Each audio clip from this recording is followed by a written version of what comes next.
Number 4 is going to be on.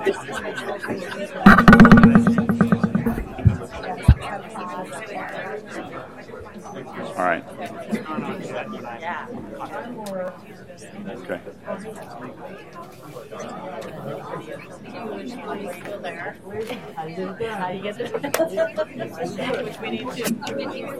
How about October? Hopefully. I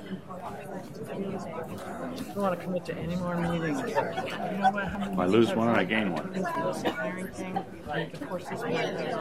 Good. 10. Most of them 4 to 6 hours. I mean, like,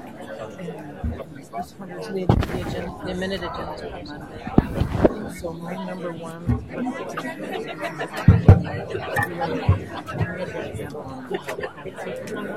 How are you? Okay. This is 7 meetings in 2 months. It's going to be rough.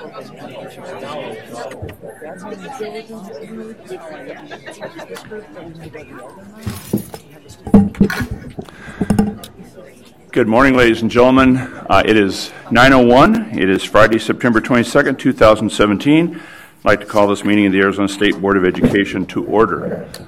Welcome, everyone. Glad you are all here.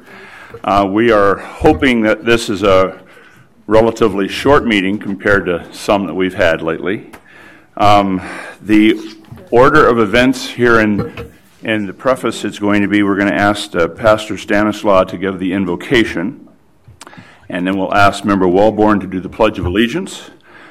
We certainly have some special guests with us from Saguaro High School who will be doing the national anthem under the direction of Jalen Tutnick, who, if memory serves me, was a distinguished educator from the Flynn Foundation here not too long ago. So we're looking forward to that. So if everyone would rise, please, we'll turn it over to Pastor Stanislaw. Good morning, everyone. Holy Father, Almighty in glory, please meet us in this place, we pray, and thank you for your presence. Today we ask for your wisdom and guidance over the meeting. Let us work in unity in one mind and one heart for the purpose and betterment of the teachers and students alike. May we find a way to serve them both. Bless this meeting, bless each person in this room. May your love and grace continue to guide us. May your word be an example for us today. And we do this throughout this day. As it says in Proverbs 3:5-6, trust in the Lord with all thy heart, lean not to our own understandings, in all thy ways acknowledge you, and you shall direct our paths. We thank you for all that you do, and we thank you again in the mighty name of Jesus. And everyone said, amen. Amen. I pledge allegiance to the flag of the United States of America and to the republic for which it stands, one nation, under God, indivisible, with liberty and justice for all.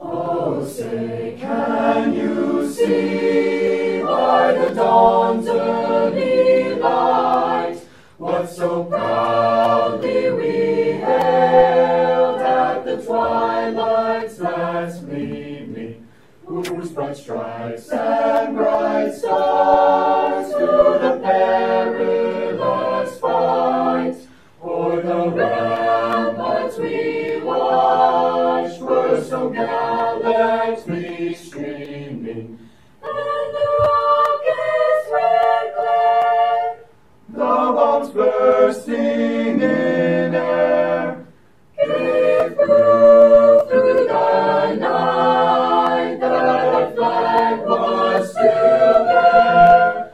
Oh, say does that star-spangled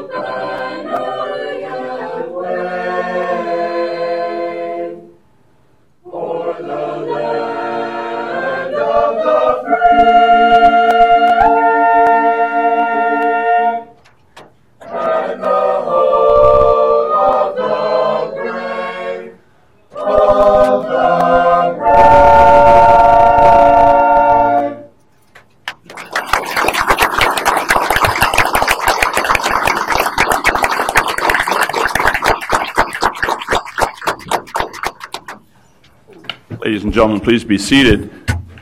We certainly want to thank the Sabercats. Awesome job. We're very happy to have you with us. Pastor Stanislaw, thanks for joining us this morning. And Member Wellborn, thank you for leading the pledge. So again, welcome everyone. Kellen, if I could ask you to call the roll, please. President Carter. I'm here. Vice President Narducci.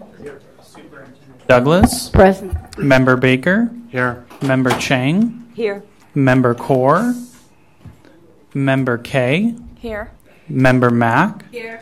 Member Taylor. Here. Member Wellborn. Here. You do have a quorum. Thank you, sir. So a couple of the folks in the audience, when I said this would be a short meeting, really kind of snickered. But I actually know something that you don't know, and so you'll realize here momentarily why I said that. We are going to be pulling item number 4A and 4B. We will not be discussing those two items today. We've discovered some legal issues. We need some guidance from the Attorney General's office, and so we will put that back on a future meeting agenda as soon as we can. The second thing that I want to remind everybody about is, as you probably will recall, at our retreat, we had quite a bit of conversation as a board about public comment period, and then we had a meeting where it was discussed, and then we had a third meeting where it was actually finalized. And so you should have a new and revised call to the public with all of those outlined on the back for you. We think we have taken into consideration the concerns the board had, the concerns the public had, and so we will be following those as of today and moving forward. So thanks for everybody with their input on that one. So I think we're ready for the call to the public. Madam Executive Director. Good morning, Mr. President. The first request is from Whitney Chapa.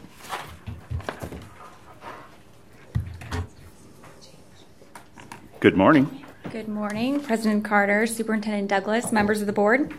Thank you for the opportunity to speak this morning on A through F. I am Whitney Chapa, Vice President of Education Policy and Budget for the Arizona Chamber of Commerce and Industry. I also served as one of the policy representatives on the A through F Ad Hoc Committee. I stand before you in support of the Accountability Advisory Group's recommendation for method number 2, with a standard deviation methodology for the cut score. This methodology is true to the Ad Hoc's recommendation to the board and considers the guidance and advisement this board has made over the course of the last year.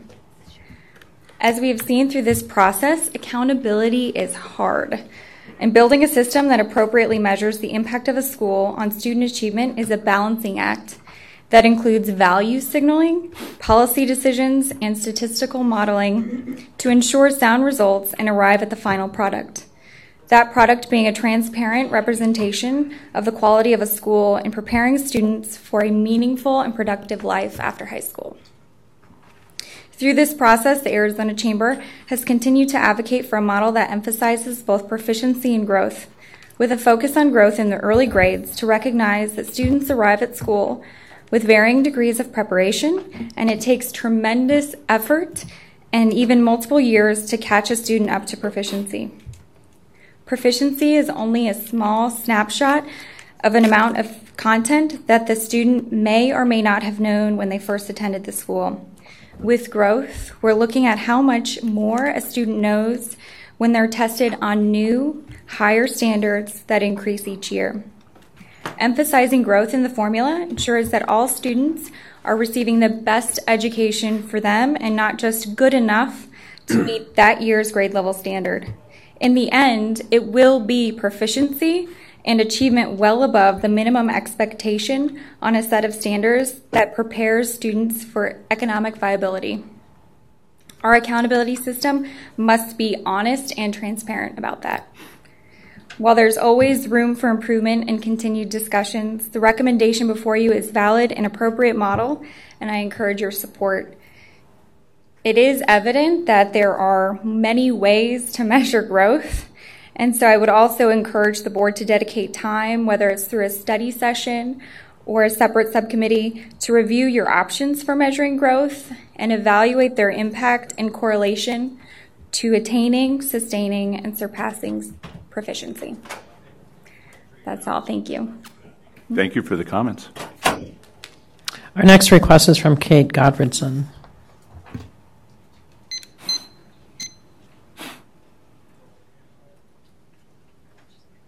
And next up will be Janice Palmer. Good morning. Good morning. My name is Kate Gottfredson, representing the Arizona Charter Schools Association. I'd like to first thank President Carter, Superintendent Douglas, and the members of the board, staff, and the AG, and the many other stakeholders who have engaged deeply in this accountability work. It's critically important that we have a state letter grade system that bears consensus support. While any system of this magnitude is bound to have supporters and detractors, what has become quite clear is that option 2 reflects a valid and reliable method based on learning outcomes and that will differentiate among schools. On behalf of our membership, I would like to extend our gratitude for the deep thinking and careful consideration that has gone into this work. Importantly, option 2 represents a locally designed model, reflecting the priorities of our state while also meeting the federal requirements of a state accountability model set forth in ESSA. I know that today will bring another robust discussion as you consider the technical experts' analysis and recommendations for how to identify the ranges for each letter grade or the cut scores. I encourage you to consider the following as you engage in this work today. First, this accountability system is not static. It must grow and evolve, and that work can and must continue after these initial grades are set. And second, growth indicators matter, as does proficiency, and balancing these two elements should be an area of continual scrutiny. Our members have voiced their understanding that this system may not be absolutely perfect, but they support the process that has led us to this point. As we've previously shared, the stakes are high for charter schools who are identified as failing. However, we have confidence that with this model, together with the historical performance data reports, the Charter Board will be able to take actions necessary to demand improvement or initiate revocation. This is part of the bargain that a charter holder agrees to when they decide to open a school, and it's foundational to ensuring that all students are able to receive a quality education. Thank you so much for the opportunity to speak today and for moving forward with a system that we can all stand behind. Thank you. And next up is Janice Palmer, followed by Sean Rickert. Good morning. Good morning. Good morning, Mr. President, Superintendent Douglas, members of the board. I appreciate you have my comments in front of you. I really appreciate Carol getting them out late yesterday afternoon, but wanted to have the chance to kind of augment some thoughts that had been brought up at the August meeting. So I am Janice Palmer, Vice President and Director of Policy for Helios Education Foundation and one of the 2 education policy representatives that served on the A through F ad hoc committee. I'd like to thank the board, department, and state board staff and the many others who have spent the past year working on the A through F school accountability model. It's been a year. The ad hoc committee convened in September 2016, spent 7 months grappling with issues, gathering and assessing public input, culminating in the state board adopting the framework in April of 2017. Since that time, as you're well aware, you've spent the past 5 months looking at cut scores, modeling, and while this system is not perfect, it's time to not let the perfect get in the way of the good. We ask that the board adopt method 2, the cut scores, and then immediately begin a vigorous review process to improve the system. As I mentioned, I spoke in August on 4 reflections on lessons learned from this work over the past year, and with another month of dialogue, I'd like to augment some of those comments. First, and I can't stress it enough, modeling is absolutely critical and can't wait until the end of the process. Hypothetical, esoteric discussions on the purpose of the accountability system and what behaviors should be incentivized are good, but they serve no value if the data doesn't support the intention in reality. Model and refine. Second, the state board should be the entity to review the system, and I say that as a member of the ad hoc and appreciate having been appointed. All of you already provide generous volunteer time serving on the board, and the review process need not be laborious. With clear direction from the board that stakeholder input is of high importance, issues can be identified and staff can hold stakeholder meetings to address those items. The board can then receive monthly updates on those efforts and delineate items for decision making and or discuss those significant areas of contention. Clearly, how you calculate growth needs to be at the forefront of this review. And I will say, as my friends on the ad hoc, this was one of the most difficult, challenging issues as we went back and forth, as it was with the board. If there's a better way of calculating and communicating growth or formula changes that need to be made to uphold the intent of the 50% growth calculation in the K-8 model, I will be the first to support that and look forward to that happening. Third, consistent technical assistance is critical. All of the persons who participated in the accountability advisory group were phenomenal. These are folks as well that have full-time jobs that volunteered to help run data and assist with how to make the data work to uphold the policy direction desired by the ad hoc and the board. But this can be improved as well by having a smaller, consistent group of persons from various diverse local education agencies that would provide greater continuity in information provided and guard against directional changes because different people are at different meetings. And then last, let's not forget the good that this year has resulted in. We now have systemically cemented that education is a continuum and demonstrated forward thinking of where we need to go in each phase of that continuum with the addition of the K-8 Accelerator and the 9-12 College and Career Readiness Indicator. These should continue to be reviewed and refined as these indicators are influencing the field to think of what we need to do for our students to be successful and our state to reach its goals. I can't thank you enough again for all of your work, and if the foundation can be helpful in any way, we are happy to do so. Thank you for the time. Thank you. And next up is Sean Rickert.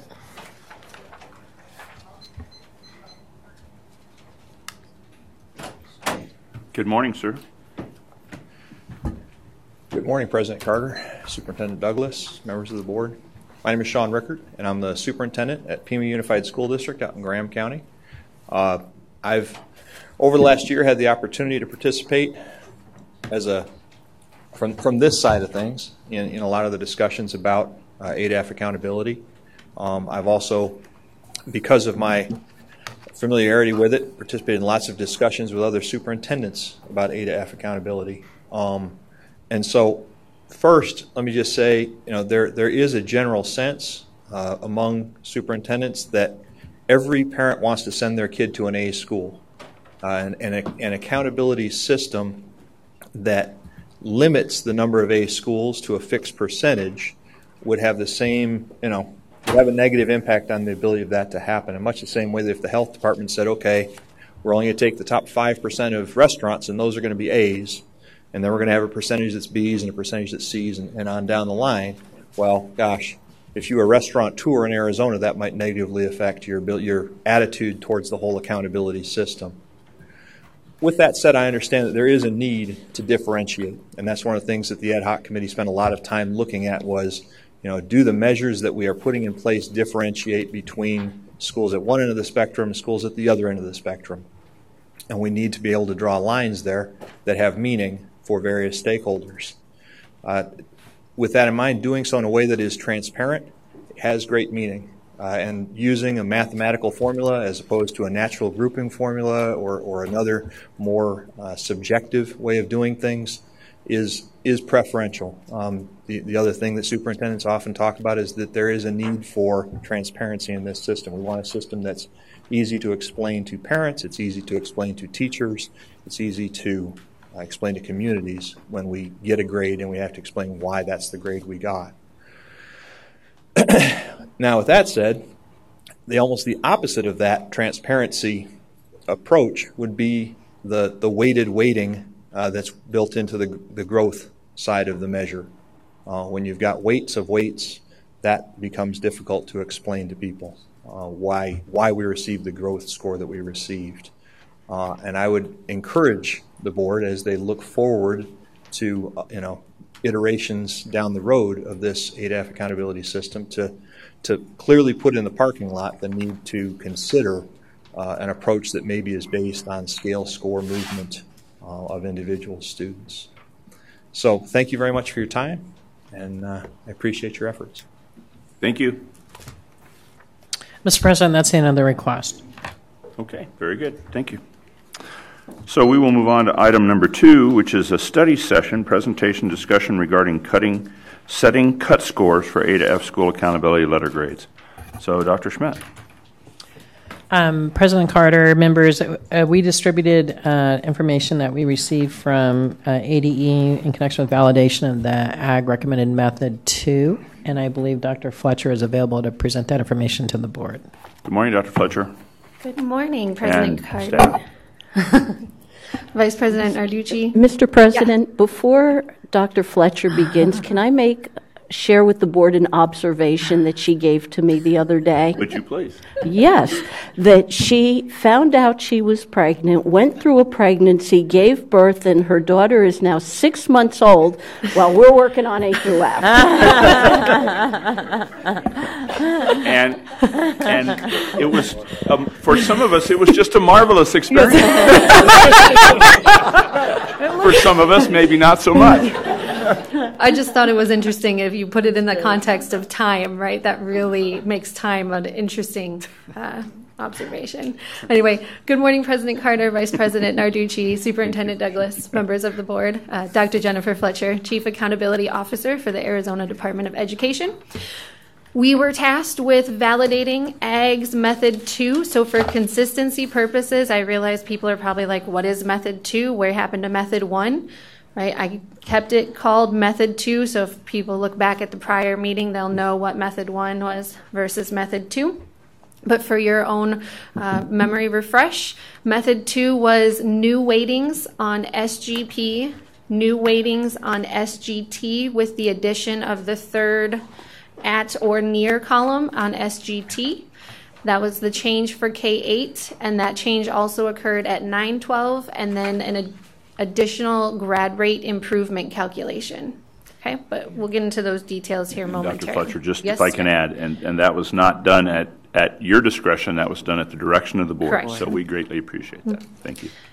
And if you had a chance to review your data and your packets with fine detail, you'll notice that everything is nearly identical, which is what we would expect and want to see. So just a refresh, the AG cut scores that are currently being shared today is the 80% or above is an A, 70 to 79.99% is a B, 60% to 69.99% C, 50%, 40%, etc. And then the standard deviation approach. Please keep in mind that these are on percentages. Okay, so percentage equals total points earned divided by total points eligible. So everyone, even if they were only out of 80 points or 100, is on the same scale. It's a percentage. Okay.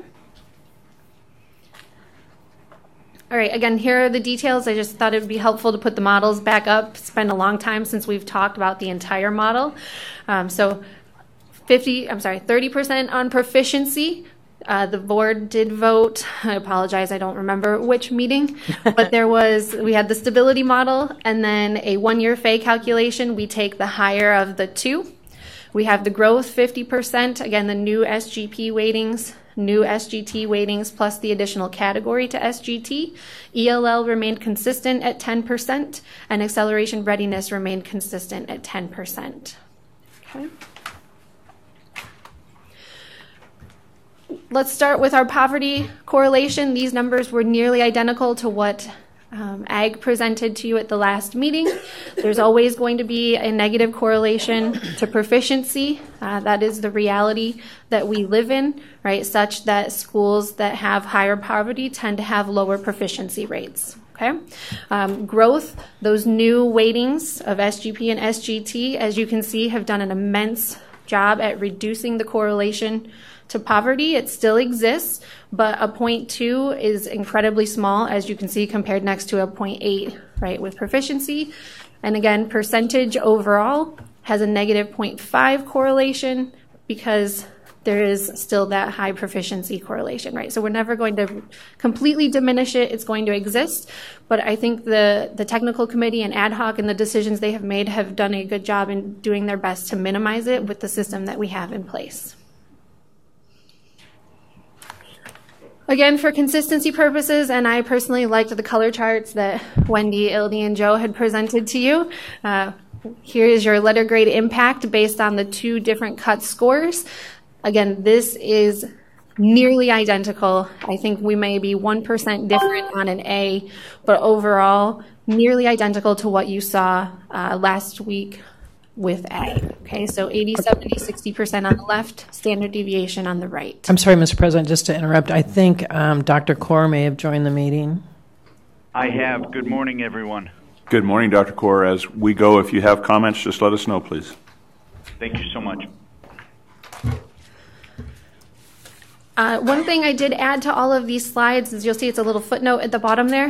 We do have 78 schools this year out of 1465, so about 5% of our K-8 schools that are not rated. That is due to not enough FACE students, right, in every indicator to be eligible for points. So we just hadn't talked about not rated schools yet. I wanted to put it on our radar that they do exist. Questions? Keep going. Okay. We added some more finite details just so you could see some comparisons to free and reduced lunch, Title I. So again, as we unfortunately expect, right, your low free and reduced lunch, which we did as a 0 to 30%, have far more A's than your high free and reduced lunch, which is a 70% or higher. Okay. And we just broke those up into 3 categories to save you from the decile approach. We did create a beautiful chart that Carol told me, oh my gosh, don't show them that, you're going to overwhelm them. There was all these rainbow colors and every, if you want to see it, I have it on the side, but we did categories for you to spare your eyesight, okay? Again, just some more information on what we're seeing with the data, and likely some of this will probably impact decisions and changes you'd like to pursue moving forward. Here is the decile. I removed the colors, but if you wanted to see the breakdown by letter grade, you can see how that falls out. I'll spare you for now, and we'll look at Title I versus non-Title I. Again, we're still on the 80-70 traditional, quote-unquote, traditional approach. Okay.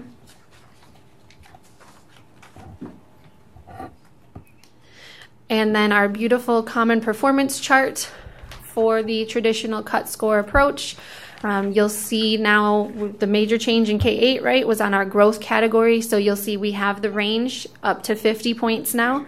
Prior, the range stopped at 35. So those changes are seeing schools earning max 50 points, and you'll see that the differentiation occurs all the way down now. So the ag group did what they were asked and spread the scores further by adjusting the weighting system.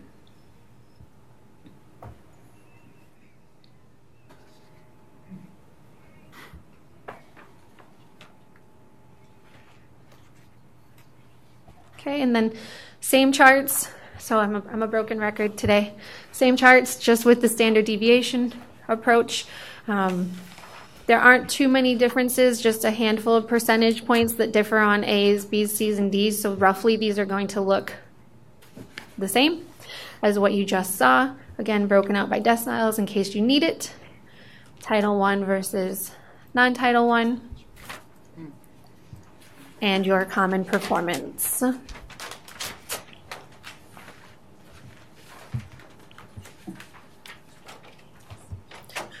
Do you want me to continue with 912? Do you want to stop and discuss K-8? Board members, do we have any questions or comments? I have a question. Yeah. President Carter and Superintendent Douglas, I apologize, I was not here at the meeting on the 5th. I tried to watch the video, but I may have missed this. Was there a board directive that the first model, the 90, 80, 70, be dropped? Was that a decision made? There was a board directive that we were wanting to focus on Model 2, on Option 2. Option 2 on growth, or Option 2 would be the 80, 70, 60? Are you talking about the 90, 80s cut score split? As far as I understood, that one was dropped because it didn't yield hardly any A's. Is that our understanding then? President Carter, I wasn't here on the 5th. We can go back and look to see if there was a vote on that. I think there was a great deal of concern from the ag that the 90, 80, 70 model would render a tremendous amount of D's and F schools and a handful of A schools. Yeah, I'm not sure that I remember a vote on that item, but I think it was clearly the view of those who spoke. So. Okay, thank you. Okay, thank you. Okay, so again, broken record here, same slides you're going to see, just different data. A reminder of our 912, so proficiency 30%. There is no stability model at high school. It's just a one-year FAE calculation. Growth 20%, same changes that we saw for K-8. ELL, again, 10%, no change there. Graduation rate is a 20%, but we divided the 4, 5, 6, 7-year grad rate to a 10%, and then added the 10% for a 4-year grad rate improvement. Okay, so we look at the current year 4-year compared to the prior year 4-year and look for improvement or maintenance at a high grad rate, and then CCRI at 20% remained the same.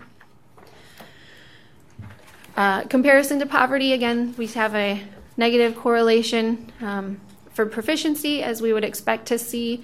Growth, still a 0.2, so similar to K-8, those new weightings did continue to minimize the correlation, and then the overall percentage at a negative 0.5, pretty similar to K-8, what we're seeing. Yeah, but that's a low positive. Yeah, it was a low. The other It one was a low negative, and this is a low. That might be a typo. I'll check for you. Okay. It's probably I pushed backspace one too many times. Okay. It should be negative. Yeah. Letter grade impact, I apologize, this one is smaller for some odd reason. You will notice that there are some differences on this. In the standard deviation model, there are no Fs. Ag presented that there were Fs. I will take the fault on that one. When I provided them grad rate data, I forgot to give them those that were an N count eligible. So they calculated all the grad rate data and put it in for all schools, and not all schools are eligible. So that has caused the shift here. Again, so you just don't see Fs on the standard deviation, and you see fewer Fs on the 80, 70, 60 compared to what they presented. Okay. But again, still fairly similar numbers across the board. And there are 71 out of 371 912 schools that are receiving a not rating due to the eligibility criteria. So just, this is for future thought, right? Those not rated schools will all fall into a small school model when the board and others begin to design that. So they will eventually be rated, okay?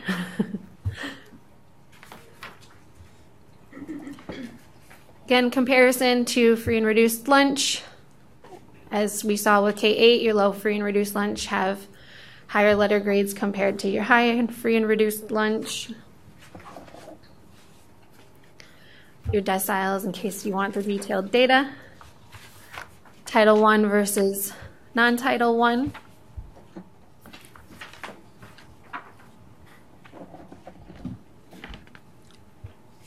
Common performance. Again, I think what's important here, you check out the growth column.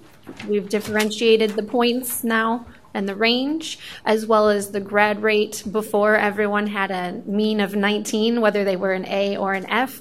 So you can see, as expected, as you progress down to the F letter grades, that the grad rate mean is now an 11 as an F and a 19 as an A. Okay, so the differentiation occurred. Same slides, just on the standard deviation approach, more data in case you're interested in it this morning. Decile, Title I, non-Title I. Apologize, I'm going through them because they're roughly similar. But please stop me if you have questions. And then the standard deviation, common performance.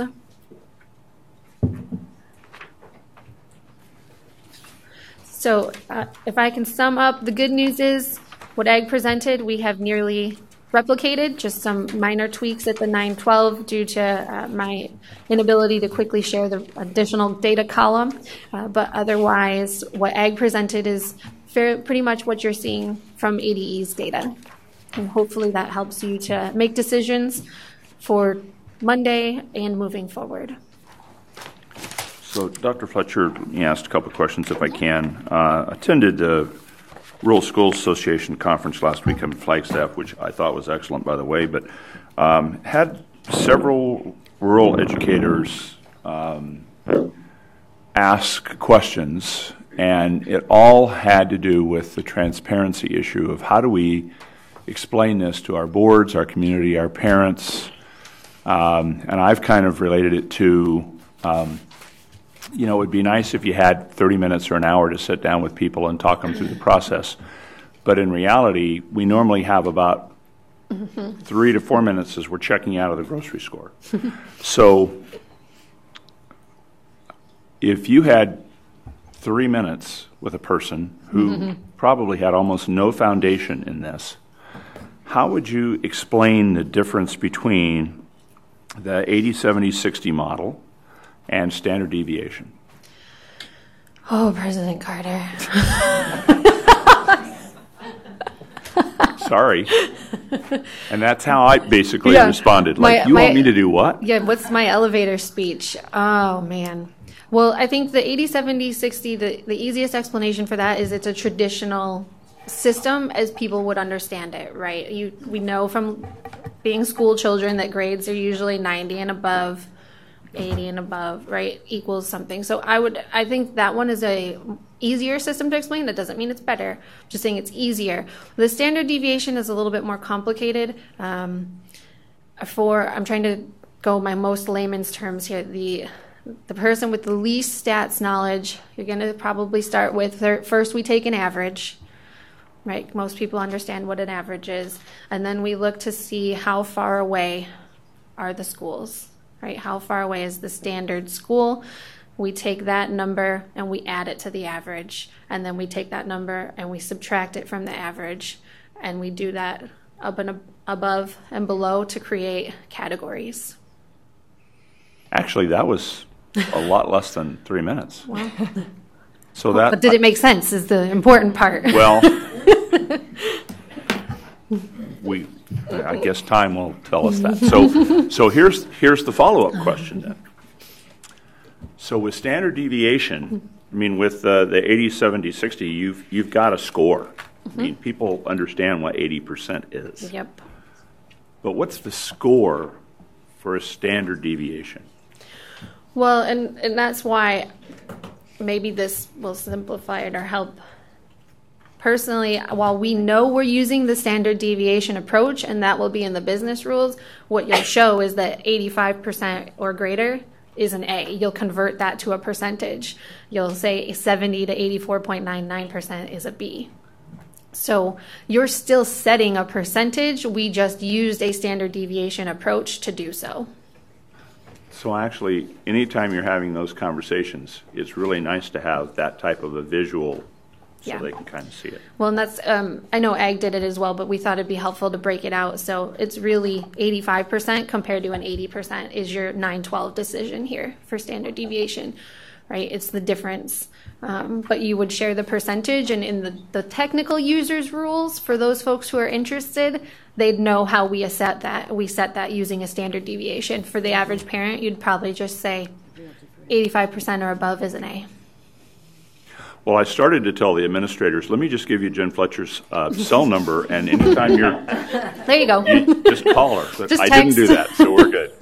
Other questions from the board, Dr. Cheng? The impact in this chart for K-8 versus 9-12 is different. It seemed like in K-8 we were differentiating more on the AB, and in 9-12 it was more on the BC.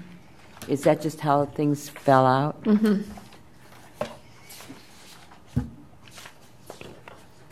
Yeah, it's just where the data fell. Mm-hmm. And how much of that deals with end-of-course assessments? Well, proficiency and growth are all on end of course, so 50% of the model is on at 912 is end of course assessment. Yeah. Okay. And so that's a difference as well. And keep in mind though that 50% if they have ELL is actually to 50%. If they don't have ELL, right, it's worth a greater percentage if it's no ELL and no grad rate, right? So it varies by school. Okay. Other comments or questions for Dr. Fletcher? Dr. Fletcher, thank you. And thank Kelly, you. We appreciate the staff's work on this. Obviously, we appreciate AG's work on this. One last call for questions or comments. Okay. Thank you. Thank you. Dr. Schmidt, anything else or other presenters that... President Carter, we also have information that was submitted by the ag, so I didn't know if you wanted them, if there's additional presentations that you wanted them Well, to make. let me ask the board.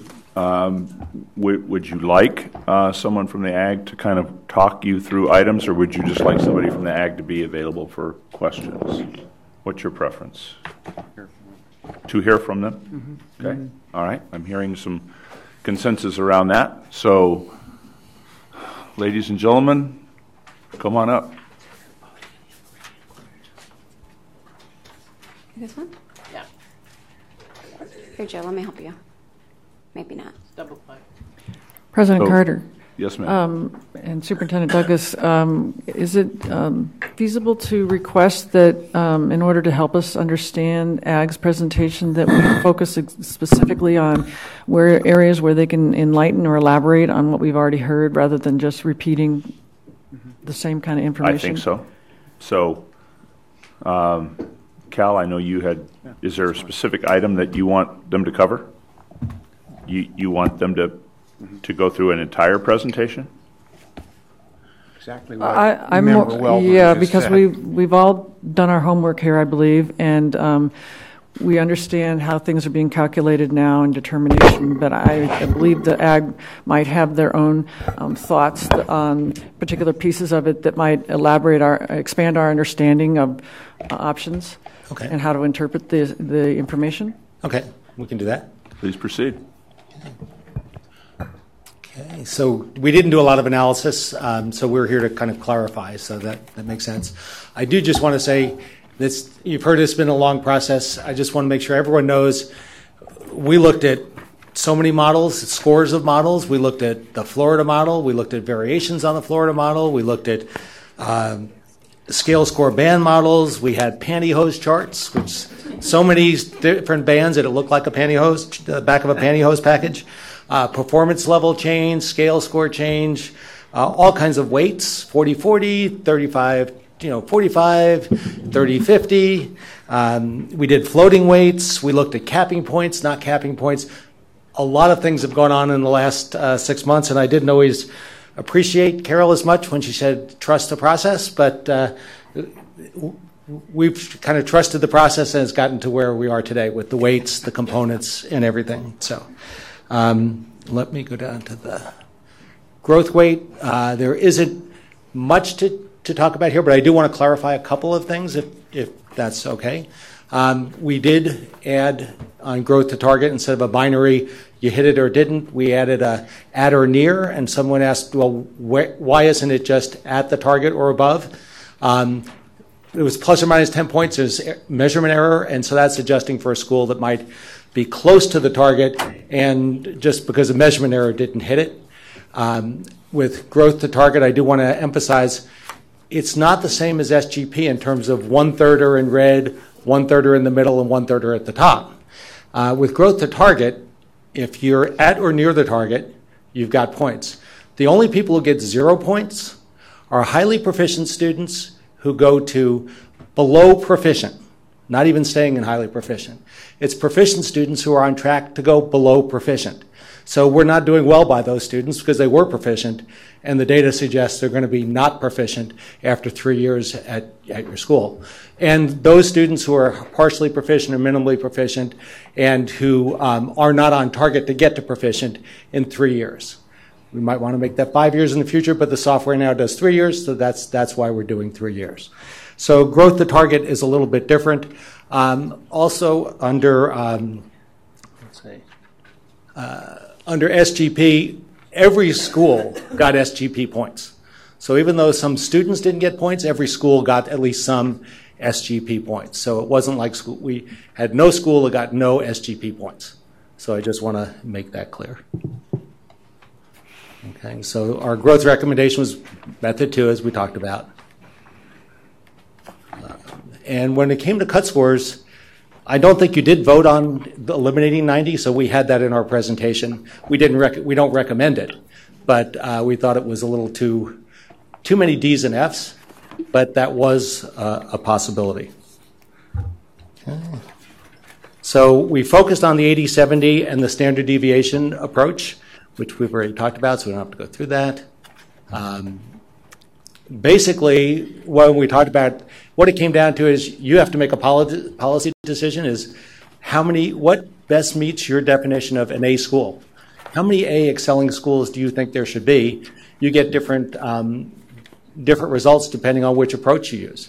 And there are a lot of approaches out there. This morning someone said to me, were the bonus points considered within the formula or outside the formula? I said, well, it was always within the formula. That would be a different calculation we didn't do. But it really comes down to how many A schools do you think there should be, how many F schools. Okay, and you've seen all of these. It's kind of it's a Goldilocks problem you have, a Goldilocks policy problem. One is what's too hard, what's too soft, and what's just right. And so you've seen these. It's really dumbed it down. Okay. And the last thing that we were asked questions about, that can every school be an A school? And we discussed that in some detail. We believe a well-rounded school can be an A school. So if 80% is an A, you'd have to get every growth point and every proficiency point to be an A. And most schools aren't going to do that. You have to be well-rounded. You have to get your limited English proficient kids to proficient. You have to get your acceleration points or your CCRI points. So you have to get the subgroups to do better, cut the difference between the whites and the other groups. You have to get the kids to take advanced math. You have to cut down your chronic absenteeism forever, whatever. So it's got to be a well-rounded school. So if it's a well-rounded school and it's hitting on all cylinders, yes, those schools can be an A. If they're not getting all the points, they can't be an A. There was one of the schools we looked at for graduation, and they're doing really well in proficiency, but they didn't submit any CCRI points. And so they were a C school. And they were a C school because they didn't get any of the CCRI points. So if a school is not getting those points, they're not going to do well. They're not going to get an A. But if they're doing well on all the indicators, they will get an A. Anything you want to add to that? I guess I would just add that, so we spend a lot of time looking structurally, do any of the individual components or the entire formula restrict a school's ability to get to that A rating, right? The policy statement from the board and the principles of agreement are that all schools should be able to earn an A. Not that all schools will be an A the first year. And so, we're confident that based on this idea of, obviously depending on where you set the cut score, that schools have the potential of earning points in all of the different elements in both the K-8 and the 9-12 model, such that if they're working towards, school improvement and working towards improving to an A, that it is possible in the current, formula that you have in front of you for both K-8 and for high school for schools to work towards A points. And we've got some data to show. And there were kind of, I'd say some people kind of implied there would be a lot of schools that wouldn't do well under the proposed model. I think they will. So we looked at high proficiency schools, schools that got 25 to 30 of the proficiency points. So they're getting a lot of proficiency points. How would they do under the standard deviation model? Well, you can see 60 on the left, 60% of those schools were getting an A, and most of the rest were getting a B for those schools that are high proficiency. Okay. Those schools that were high growth schools, about 40-50% were getting Bs, about 24% were getting As. So they too were doing well, but you can see that the high schools that had high proficiency, which are often higher income schools, do better in terms of their letter grade than high growth schools. So high growth schools are doing well, but growth alone is not getting them to A in many cases. And those that are high proficiency and high growth is the last on the right-hand side. You can see that almost all of them get an A, but as we said, they have to be well-rounded. Those 12 schools who didn't get an A have something going on. Either they didn't get any of the acceleration points, perhaps, or some other thing. There might be a small school or other characteristics that might have thrown them off. And for 9-12, if you're a high proficiency school or a high proficiency and high growth school, you got almost almost everybody got an A. In fact, everybody but one school got an A. If you're a high growth school, half of the high growth schools got an A, 40% got a B. So under this model, people do well. A lot of the schools are getting A's. The schools that are doing well on proficiency or growth get A's or B's for the most part. So that's the outcome we see, and that seems to be a reasonable outcome. Any other comments about that part? Okay, so I think our work here is done. In terms of, it's now a policy question, and we thought we were going to end this with like "Via con Dios." So it's so if you have any other questions, we'd be happy to answer. Any questions from the board?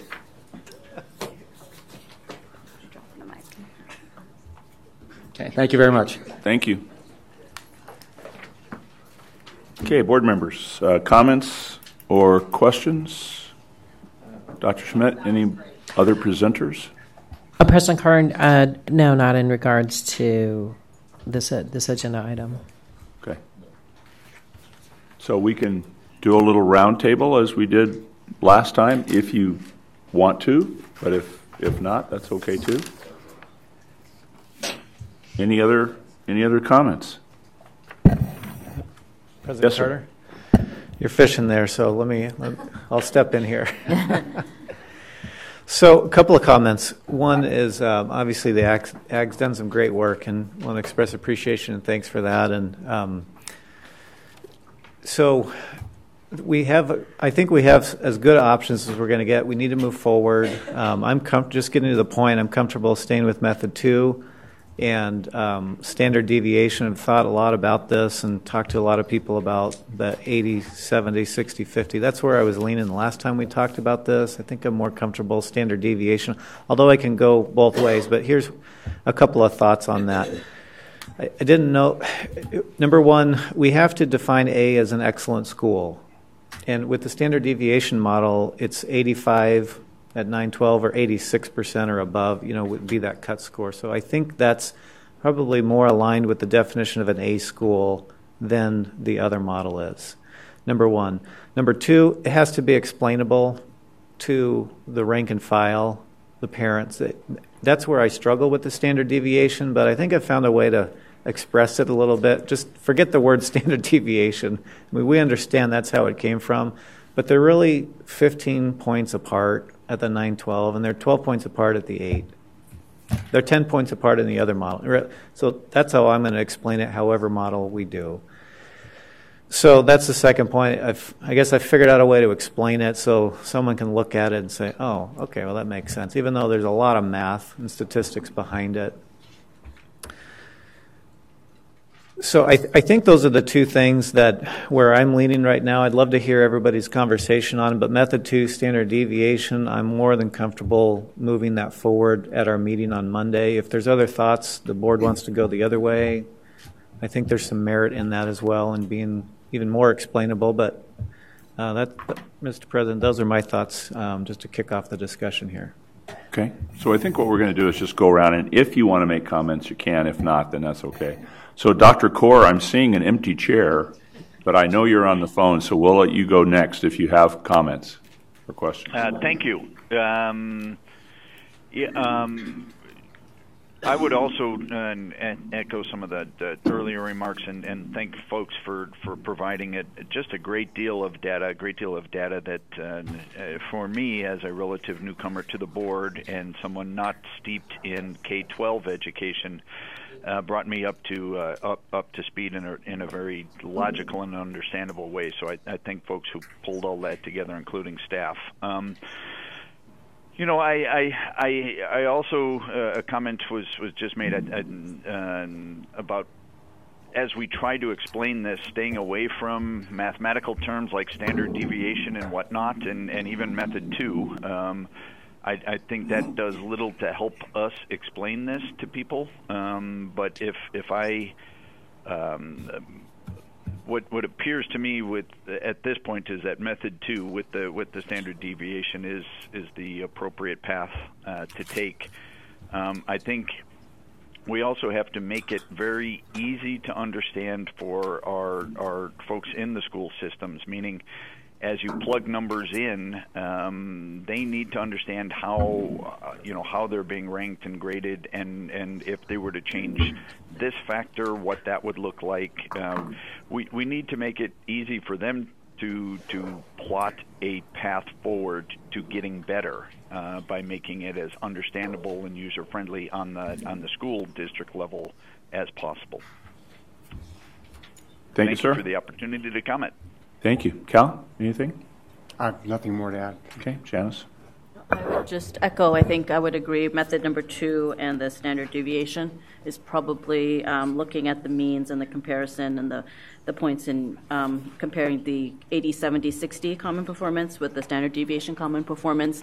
The differences in the means seem to support that as far as truly being an A school.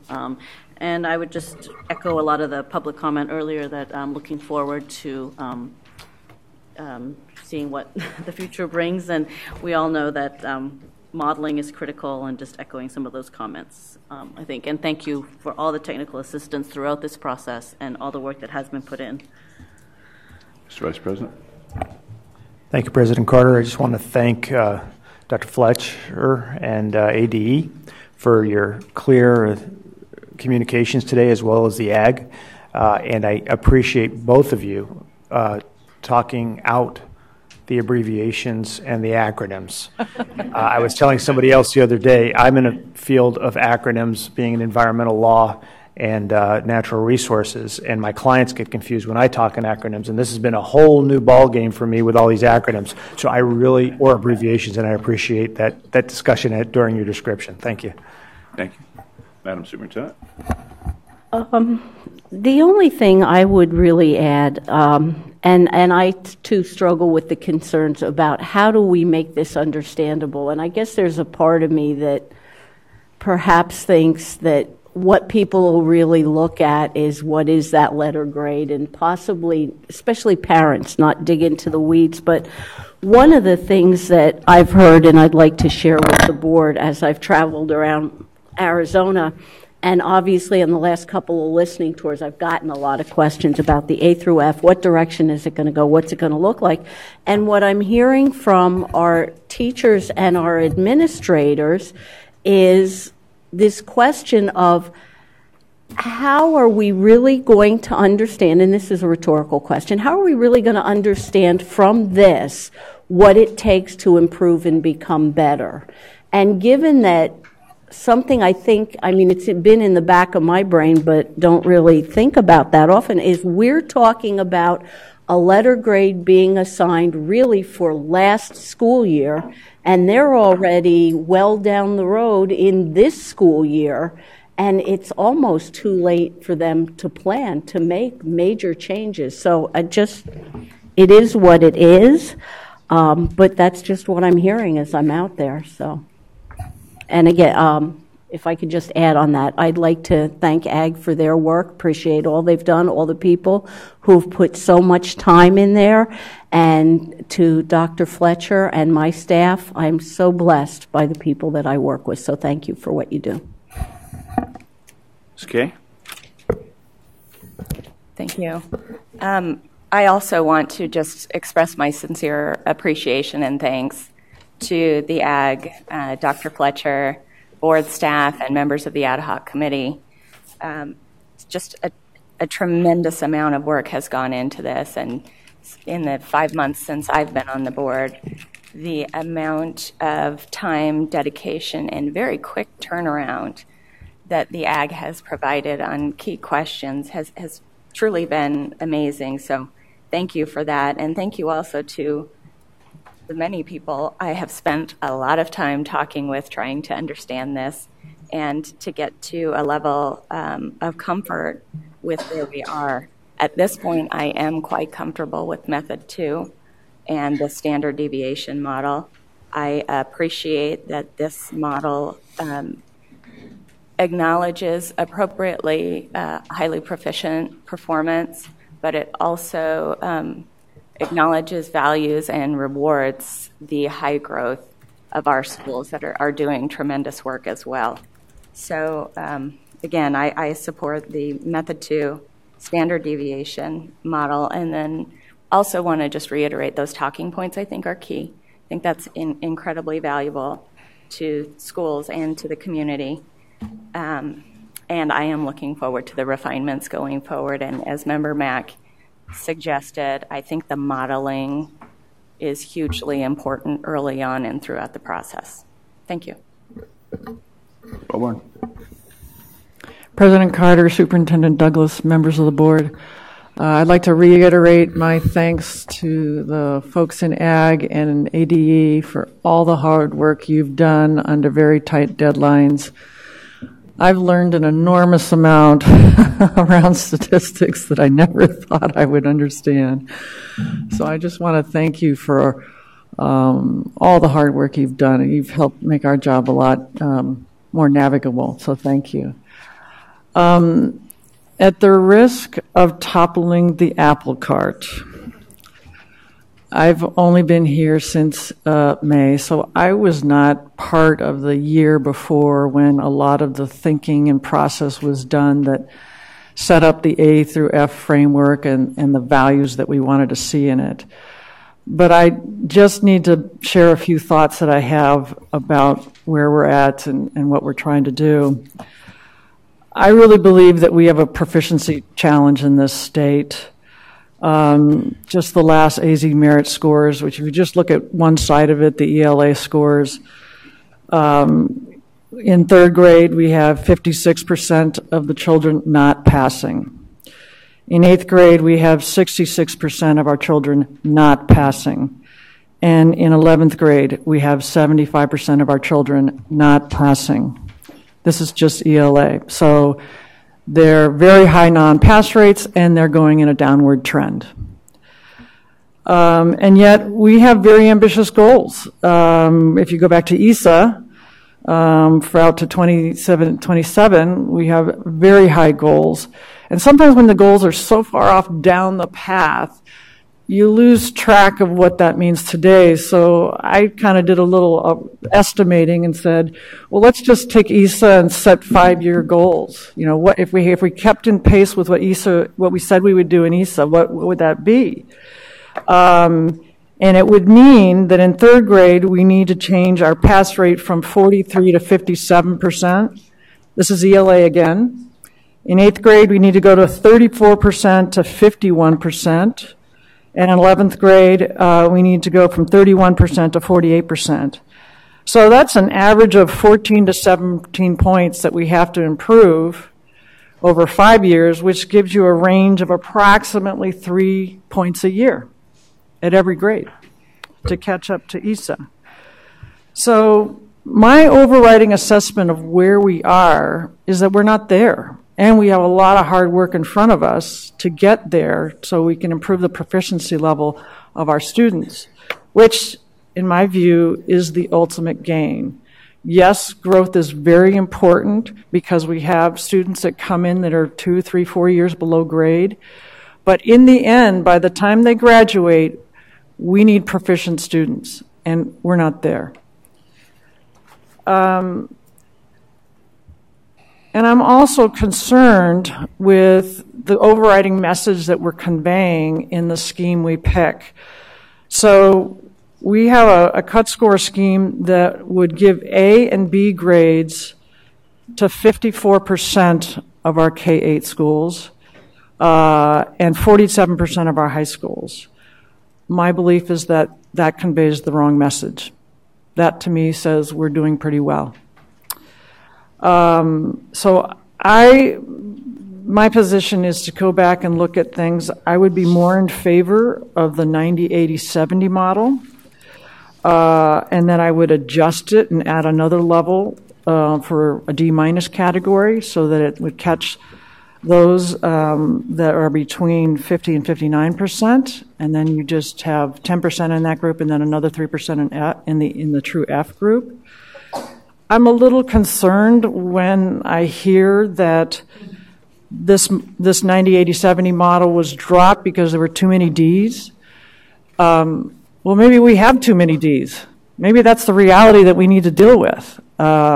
Maybe we need to focus around that and not make a decision because it wasn't convenient for how we wanted to cope with things. So if we add the D- category, that allows for a more manageable group of F schools. It puts a lot of schools on notice of where the true results fall out. And we can then work on what do we want to do with those D's and F schools in terms of, before we used to have a practice that if you were a D for 3 years, you were automatically an F. Well, we can focus on what's the right way to do intervention and support for these schools.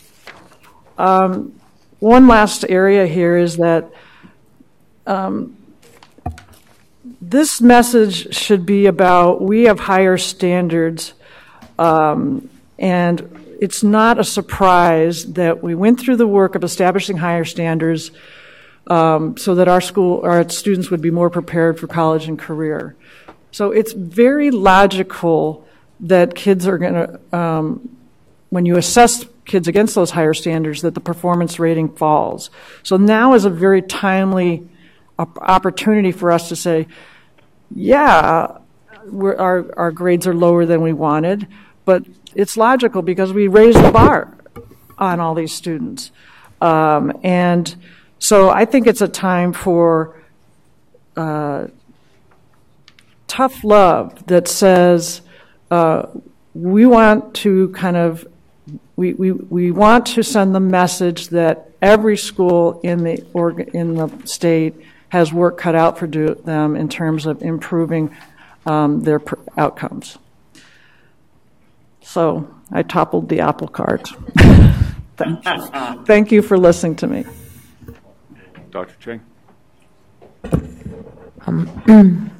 President Carter, Superintendent Douglas, and other members, I really do appreciate the analogies of Goldilocks, too hard, too soft, just right, and the difficulty of getting it just right, and also the birthing analogy that we are trying to bring something new, and that birthing process is never predictable and never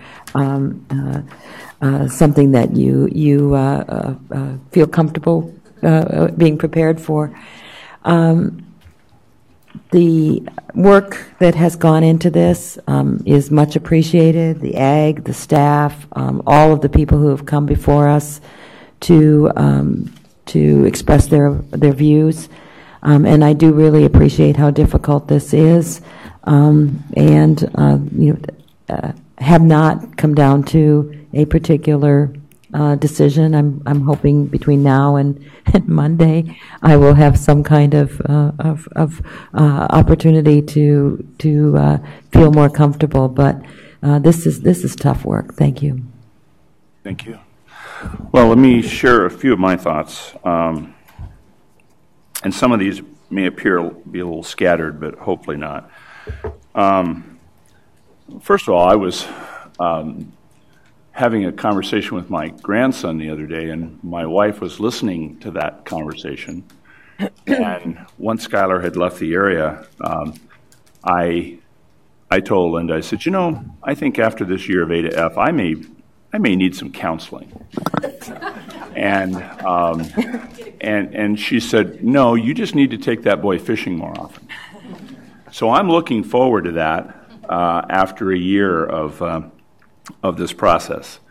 I have no idea during this process how many times I've said it, but had I known it at the very beginning of the process, as I know it now, I may have said something very different when somebody said, would you be willing to co-chair this ad hoc committee? Yeah. Because it's the most difficult thing I've ever done in 44 years, and I know many of you feel exactly the same way. So one of the things that I'm very, very thankful for is this board, because what you just saw was a board doing exactly what they should be able to do. We don't always have to agree on things. Making strong, forceful statements are good. This board has always been very respectful of one another, and as a result of that, I think we make much better collective decisions. So I greatly appreciate that. I want to echo what many of the board members made comment about staff from ADE, AG, State Board, and the ad hoc committee. I have no idea how many thousands and thousands of hours went into this process. But to be quite honest, understanding that at the end of the day, nobody is going to be absolutely in love with this process. The process, I think, has worked well, and I think the outcome is a pretty solid outcome. My view is that I think one of the strengths of the overall plan is the CCRI and the accelerator, and I think that will continue to show positive impact into the future. One of the other things that I think the board did very wisely was to say this was not just going to be something that we approved and then that's what you're going to deal with for 5 to 7 years.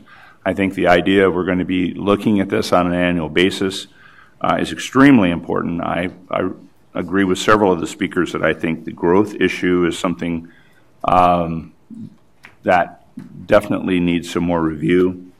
I think we also need to continue to focus on the student, because if we want schools to grow and we want schools to be more proficient, the only way that's going to happen is for students to grow and for students to become proficient.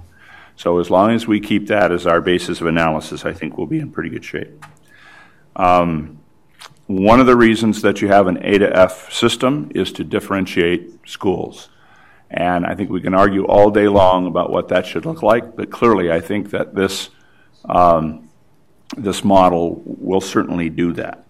One of the things that I'm going to challenge the State Board to do, and I think it is within our purview to do this, is in addition to issuing a letter grade, I think as quickly as we possibly can, we need to come up with a process by which we're also going to issue a dashboard.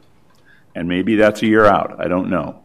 But to say you're a B school, what does that mean? But if we were to take all of those indicators and to come up with a numeric number or a percentage number, I think that would be a lot more meaningful for people. And if we're trying to break this down to the student level, that dashboard concept, I think, would just be a lot more meaningful to parents and board members and staff members and kids themselves. So I look forward to the continuation of the process. It was interesting that we've had lots of board members and lots of community members who basically are making the same recommendation. And based on the timing of the fact that we are going to cut scores on Monday, I'm comfortable with it. But again, I look forward to continuing to review this on an annual basis. So with that said, I appreciate the discussion, and if there's nothing else, I think we're ready to move on to item number 3. But I think what we will do is take about a 10-minute break. So let's try to reconvene, please, at about 9:25.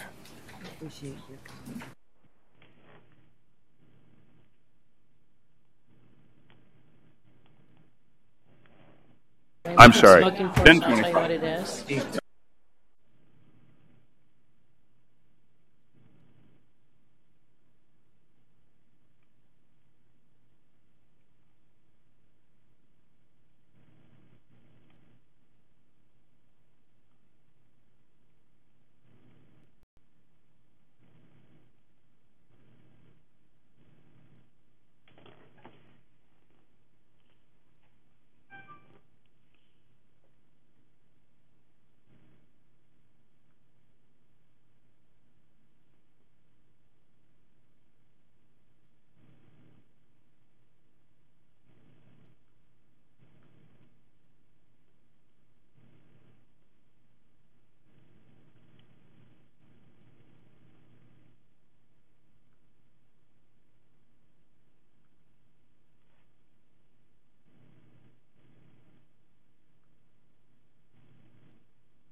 Ladies and gentlemen, this is your 2-minute warning. 2-minute warning.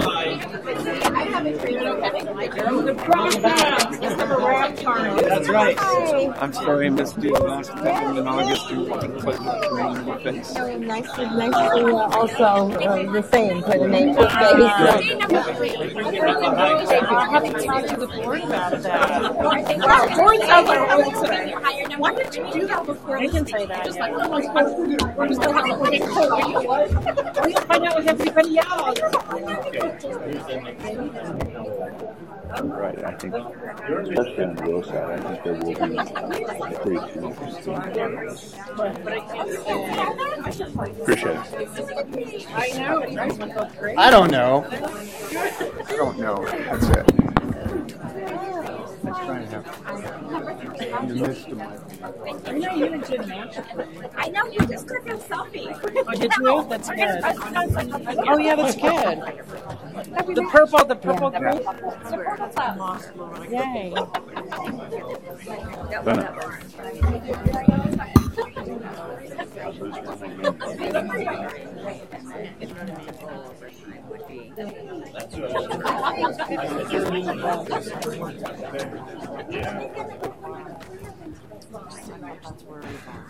Okay, ladies and gentlemen, welcome back. I'd like to call the meeting back to order, please, at 10:25. And so we're going to item number 3, which is a study session, presentation, and discussion regarding the board's strategic plan. We welcome Ken back with us. And Dr. Schmidt, I think we're going to turn this over to you with the understanding that we're going to be losing, I think we'll still have a quorum, but we're going to be losing quite a few board members in the 11:30 to 12 range. So I think we have a couple of topics within that strategic plan that we probably need to address early on. Okay. Thank you, President Carter and members. So we've invited Ken Nass back. He helped facilitate the board's retreat in Prescott earlier this summer to continue the discussions on strategic planning. He's worked up an agenda. He'd like to talk about the approach for today, refresh on a few things from our meeting in Prescott, and then drill down on some of those focus items that the board had narrowed down on. So I'll turn it over to Mr. Nass. Good morning, sir. Good morning, President Carter, Superintendent Douglas, members of the board. It's good to be back. A little more formal surroundings this time, but look forward to working with you today. So I call your attention, I'm assuming you have in your package, there's just 2 slides. That's what we'll talk about. So I thought I'd spend a couple of minutes just refreshing where we were about 7 weeks ago. We ended up with 5, after a series of brainstorming time that we spent, we ended up with pretty much actually 6 main themes out of the 35 things that we seem to balance all the time. There was a couple, if you remember, there was a couple sticky notes that we voted on. I found a couple stuck together after we met, so what you see in front of you is a little bit different. The only change is there is one more addition for the accurate, robust, and item 2 there. Comprehensive accountability system. That's where we're going to spend most of our discussion and talking on today. Okay? So, unless there's any questions, I'd like to just kind of continue, but I thought I'd just kind of reset where we were, where we ended, and where we're going to go. Good? Okay. So, moving on, refresher, we did start with about 30 or 35 topics, trying to knock them down. We ended up with 6. The top 4 were develop career-ready pathways, accurate, robust, and more comprehensive accountability of the system. Are the processes working? As I mentioned, we'll spend most of the time this morning on that. Number 3, informed and engaged citizens. And number 4, improve opportunities for students in poverty or unstable environments. So given that, that's kind of what we're going to take and move on. Given that item number 1 was develop career-ready pathways, my understanding is there is a presentation coming up in your October meeting on that very topic. So, Dr. Schmidt, I don't know if you want to comment on that or any discussion. If not, we can move on. So, President Carter and members, and I know some of you weren't on the board at that time, but if we go back to March of, trying to think of the year, 15? I start with the board. Was it March of 15 or March of 16? 16. 16. I think we met at Westmac, and there was a presentation by a variety of people as to dual pathways as a pathway to a high school diploma, which is recognized under state law. Part of what the board would need to do is to adopt conforming rules to that. So there was a variety of different presentations at Westmac. There's been ongoing conversations. Richard Condit has submitted to board staff some draft rules, and we will work with Mr. Condit on some refinements to those, as well as discussions with ADE staff and the Attorney General's office. And I think we would hope to be ready to present those to the board at its October meeting. So that has been in the works for quite a bit of time. There's been a lot of discussion about that, and it's really at the point now to bring a set of rules to the board for further consideration to move forward on. Okay, thank you. Okay, so then, as I mentioned, we'll spend the bulk of our time this morning on key theme number 2, and picking up on the birthing analogy even more. So we've given birth, right? That was very, very painful. Now what we're going to talk about is what are they going to wear to senior prom? Because I am jumping fast forward into the future, assuming that the process is finalized, the Scott scores are issued, and so what are we going to do about it? So I think one of the key themes for the study session today is how is the board on a defined, systematic, clear, routine, repeatable process going to evaluate and revise the 80F system, recognizing it's not necessarily, it's close, but it's not necessarily in place. So that, I think, is the topic for today. So talking about the processes, what do you see would be happening in a repeatable manner? Because, again, as you mentioned earlier, this is something, it's not going to be right the first time. It's the Goldilocks seems an excellent one. But what can be done to improve it? So I'd like to maybe stop right there and see if we could have some discussion rolling on that in terms of your perspectives of how do we go going forward once it's implemented? So thank you for that, Ken. Let me, if I can, start this discussion. I've been having a lot of conversations with people because I think that's kind of the next big thing of what is this going to look like and how can we achieve it so that on an annual basis it just gets better year after year. So my hope is that potentially even as early as Monday we can have some further discussion about it and potentially have a plan in place by the October meeting. I believe that there's two methods that could work. One would be to appoint a committee. I'm not necessarily thinking of an ad hoc committee. I'm thinking of a committee of practitioners and potentially board members as well. Or an alternative to that is instead of any proposals going to the committee, have the proposals go straight to the state board staff, have the staff organize those, and then bring those to the board. And the board then becomes effectively the committee to filter through those. And I would anticipate that the earliest group of proposals that we might see could be in November. I would think we would not want to go beyond February. I think that by the March board meeting, we need to completely have finalized everything for the 18-19 school year.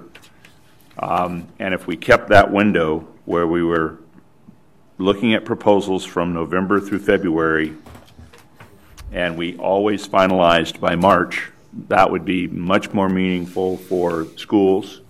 It would give ADE and State Board more time to plan and reflect. So I think that time frame from all the conversations I've had seems to work well. But that means that very quickly, probably by Monday, we're going to have some vision about, do we want to appoint a committee and have a committee do this, or is everybody comfortable with the information going to the state board staff? They filter it as necessary, and then at the November meeting, the December meeting, the January meeting, and the February meeting, we would see groups of those, I would think, that would come forward, and we would deal with those on a monthly basis with the understanding that by February we are done with those and make any final determinations in March. So as a time frame, does that seem reasonable to the board? Any concerns President about Carter, that? Yes, Superintendent Douglas, I am so glad to hear you say time frame. You're here. Because I really think that we would benefit from a timetable with specific deadlines of expectation and when work has to be done so we can manage accordingly. I'm also very much in support of setting up a committee to do this with board representation. And I think I might insert one little piece in there that you probably intended, but I'm not sure I heard it, was that when we set up the committee that we need to have be really clear about the board directives for that committee. So I think there needs to be a part where we sort of debrief. We go back and we look at the operating assumptions of what was given to the ADF process before. Do we agree with those assumptions now? Do we want to tweak them given all that we've learned in this process? I'd also like to add in those assumptions that we kind of have a vision for 5 years of where we think we're going with this, or what kind of results we're hoping to steer schools to. And then once those directives are articulated, then it informs the committee work as you described. Well, thank you for the comments. So a couple of comments that I think are important. First of all, for some time, I had shared your view that a committee with probably 3 board members and then 5 or 6 other people, that was kind of where I started my thinking. I have changed that thinking, and here's why. This has to be, in my view, it has to start in November, and we have to be done by February. And it's leadership's job to make sure that happens. Now, I will tell you that if we appoint a committee, which is not just board members, I believe that the same kind of thing will happen that happened with the ad hoc. And it's great for being transparent and getting everybody to tell us what they want to tell us, and let's look at it a little differently, and let's model it, and let's think about it. But what that does is it just elongates our process. And I would almost guarantee you there's no way in the world that a committee is going to be able to do that between November and February. That's why I'm now suggesting personally that we tasked our state board staff with doing that work. So folks can still present anything they want to present. I mean, we want to hear what they have to say, but instead of going to a committee that tends to morph and move and change, it goes to a state board staff that we direct, because I completely agree that by October, we need to have created some bullet points of here are our most critical factors to look at for the future. So I completely agree with that part. But the staff answers directly to us. It's not a committee that is representing this group or this group of schools or that group of schools. They work for us, and they're going to implement those strategies that we've outlined for them. And then it comes to this group, so maybe in February we'll have 10 proposals. Do you want to add physical education with accelerator points that or not? I mean, that's just one example. But I think that will have a much better likelihood of keeping us on schedule. I think that schedule is just critical, and it's just my thinking. So I think we agree on more than not. Yeah. But I've moved from the committee thought to state board staff presents directly to the board makes the decision. Because I will honestly tell you that the ad hoc committee had 3 or 4 situations where they couldn't agree. This board will make decisions, and that's what boards do. So I'm very comfortable that the board will make good decisions when we're given the information. And I think it can be very systematic if we do it that way. And I'm not saying that we couldn't use a committee. I'm just saying I'm come to the reality that that may not be the best course of action.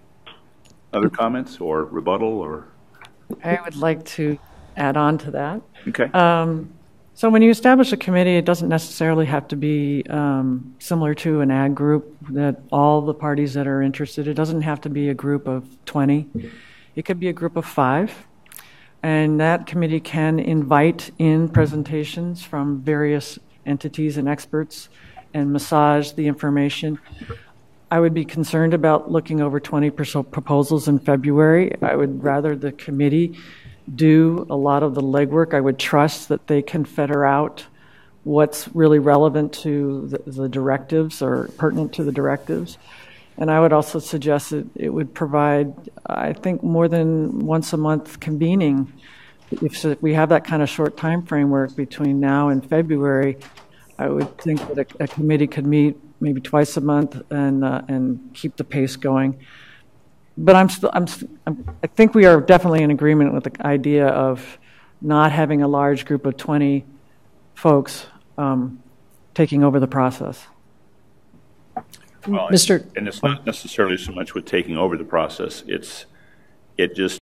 One issue as to sort of suggested policy revisions. I think you have a second issue as to a technical advisory group. I know there's been discussions with the superintendent and department staff about making that a committee of the board, and we have worked up a proposal that we'd like to share with the board for that committee in terms of its composition, and it would receive direction from the board. And the whole point of the board having a technical advisory committee wouldn't be just limited to A to F. There's a lot of different policy issues that come to the board that have data implications tied to them, that could be a group with people with technical expertise that operate at the direction of the board. So I'm happy to share that too. I think in terms of, again, in issuing, tasking board staff with meeting with stakeholders, and I think it was something that Janice Palmer referred to in connection with her public comments. I think just from my experiences in dealing with quite a few committees over the last couple of years, I think you're going to end up with a broader base of feedback from a broader group of people. Then it's very confining when you do it at a committee level, and it's very confining in terms of a dialogue that can go on, and that I would just recommend serious consideration of what President Carter spoke to. Okay, other comments from board members? So, yes, ma'am. Sorry, President Carter, Superintendent Douglas, members of the board. I certainly agree with the timeline. I think that is very important for us to determine that on the front end and for us to communicate that and to do our very best to adhere to those timelines. I also agree with Member Wellborn's comments regarding some of the history and the assumptions that were used and the principles and the values and everything that went into how we approached the current model. Mm-hmm. Having some of that history would be quite helpful as a fairly new board member. And then doing some sort of confirmation. Is that where this board is currently? Do we agree on those principles? And then work from that framework. Initially, I was leaning towards the committee concept, having just heard from Dr. Schmid and in your comments, having gone through the experience. I would be open to the idea that we task board staff with that process. I think we need to be very clear, though, on what those areas are, where the priorities are. I do have some concerns about just the volume of information we have received on this one particular model, and if we're incorporating a lot of different feedback, being able to manage that, really understand and dig in and make sure that we have the most information and the best information to make decisions. So I would be supportive of that. I think we would just need a little more clarity and understanding of what that means to board staff is gathering it. What is that looking like? How are they making decisions about what is presented, what ultimately is presented, and what is not? Well, and I think that's an excellent point. I think we have to be very clear that we're not looking for wholesale changes. We're looking for changes that are refining in nature that improve the system. The question, of course, is what does that mean? Mm-hmm. There are some things where relatively small changes would probably benefit the system, and to be quite honest, probably wouldn't be that noticeable. If we're talking about dramatically changing the indicators or changing the percentages or doing those kind of things, I think that's a whole different question. So the board, through that guidance or that list of priorities, would have to define these things are really kind of out of the question, and here's what we mean by refining criteria. So no, I think that's critical. It has to happen, I think. Anybody else? Cal? I'm sorry. Are you sure? Yes. Okay, because you were next in line. So Cal?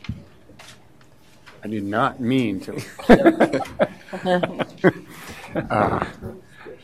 I think it'd probably be appropriate to take a quick little bird walk here, not a bird walk, but a digression, and decide what our target is, or clarify what our target is, because we're talking about making modifications to the existing system, and assuming the vote is successful next Monday, then we will have a system in place for last school year.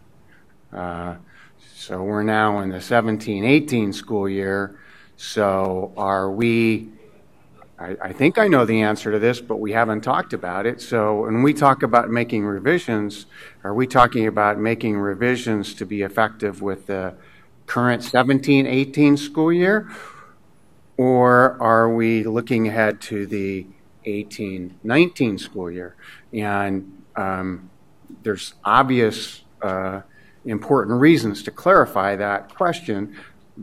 And I think perhaps one of the most significant reasons is that when we talk about the 18-19 school year, we're talking about having to have a system, as I understand it, that provides a menu of assessments, which could be a very significantly different system than what we are currently using. So I'd like to make sure that we're all on the same page in terms of what we're thinking when we're thinking about the future, because I think that changes the discussion. Yeah. So I think that's a very good point, and I think we probably need to decide that, at least from a guidance standpoint right now, and then that needs to be part of that motion that's coming up potentially on Monday. If you've ever heard me speak about this, I have always been talking about 18-19. So I think what we're going to finalize on Monday applies to the 16-17 school year last year, this year's school year, 17-18, and any revisions would be to 18-19. And there's a sigh of relief going over ADE staff when I said that. So that's clearly been my thinking through the whole process. So if somebody disagrees, I would love to hear your rationale for it. So I'm looking at a pretty strong consensus here that we're thinking of 18-19. Dr. Kaur, any concerns about that? None whatsoever. Okay. Mr. President, I'm sorry. Go ahead.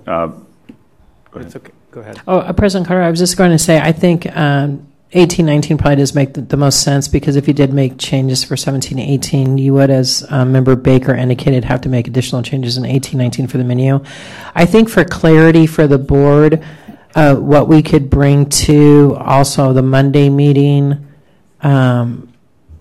is just a very rough idea about how the menu could play into this in 18-19, so at least you have something in front of you to look at that I think there's support from the department on, and we have talked to different technical people on a national level that support it too. So just how it would, just so you have something in front of you that you can visualize so you can see what that would potentially look like. And just so the board is aware, Carol and I have meetings in the next couple of weeks scheduled with legislative leaders specifically on that topic. I've already shared with Chairman Boyer that if I have anything to say about this, we will try to resolve the whole menu of assessment issue as quickly as we possibly can. And I think he's willing for that to happen, but he wants to make sure it happens. And so we just have to work through that. That's a task that we're going to be charged with. So that will indeed have to fit into whatever modifications we might make. So I believe I heard a general consensus around a time frame that would begin in November, it would end in February, and any of those changes that the board approved would be to the 18-19 school year.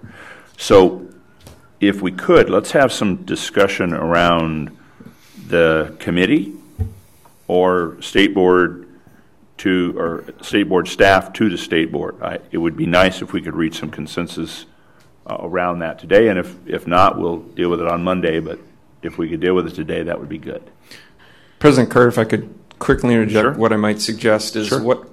now that we've got that clarified, what's the mission? Think about what's the mission of that group, that committee, and that's more rhetorical, but to get some discussion going, I think that would be very important then, because then you can narrow it down, because the better you can describe it, the better the results will be. You're always very logical, and you always bring us back to that point, so thank you for doing that. I will just tell you what I think it is. I think that, first of all, I think there are going to be a lot of different proposals coming from lots of different entities.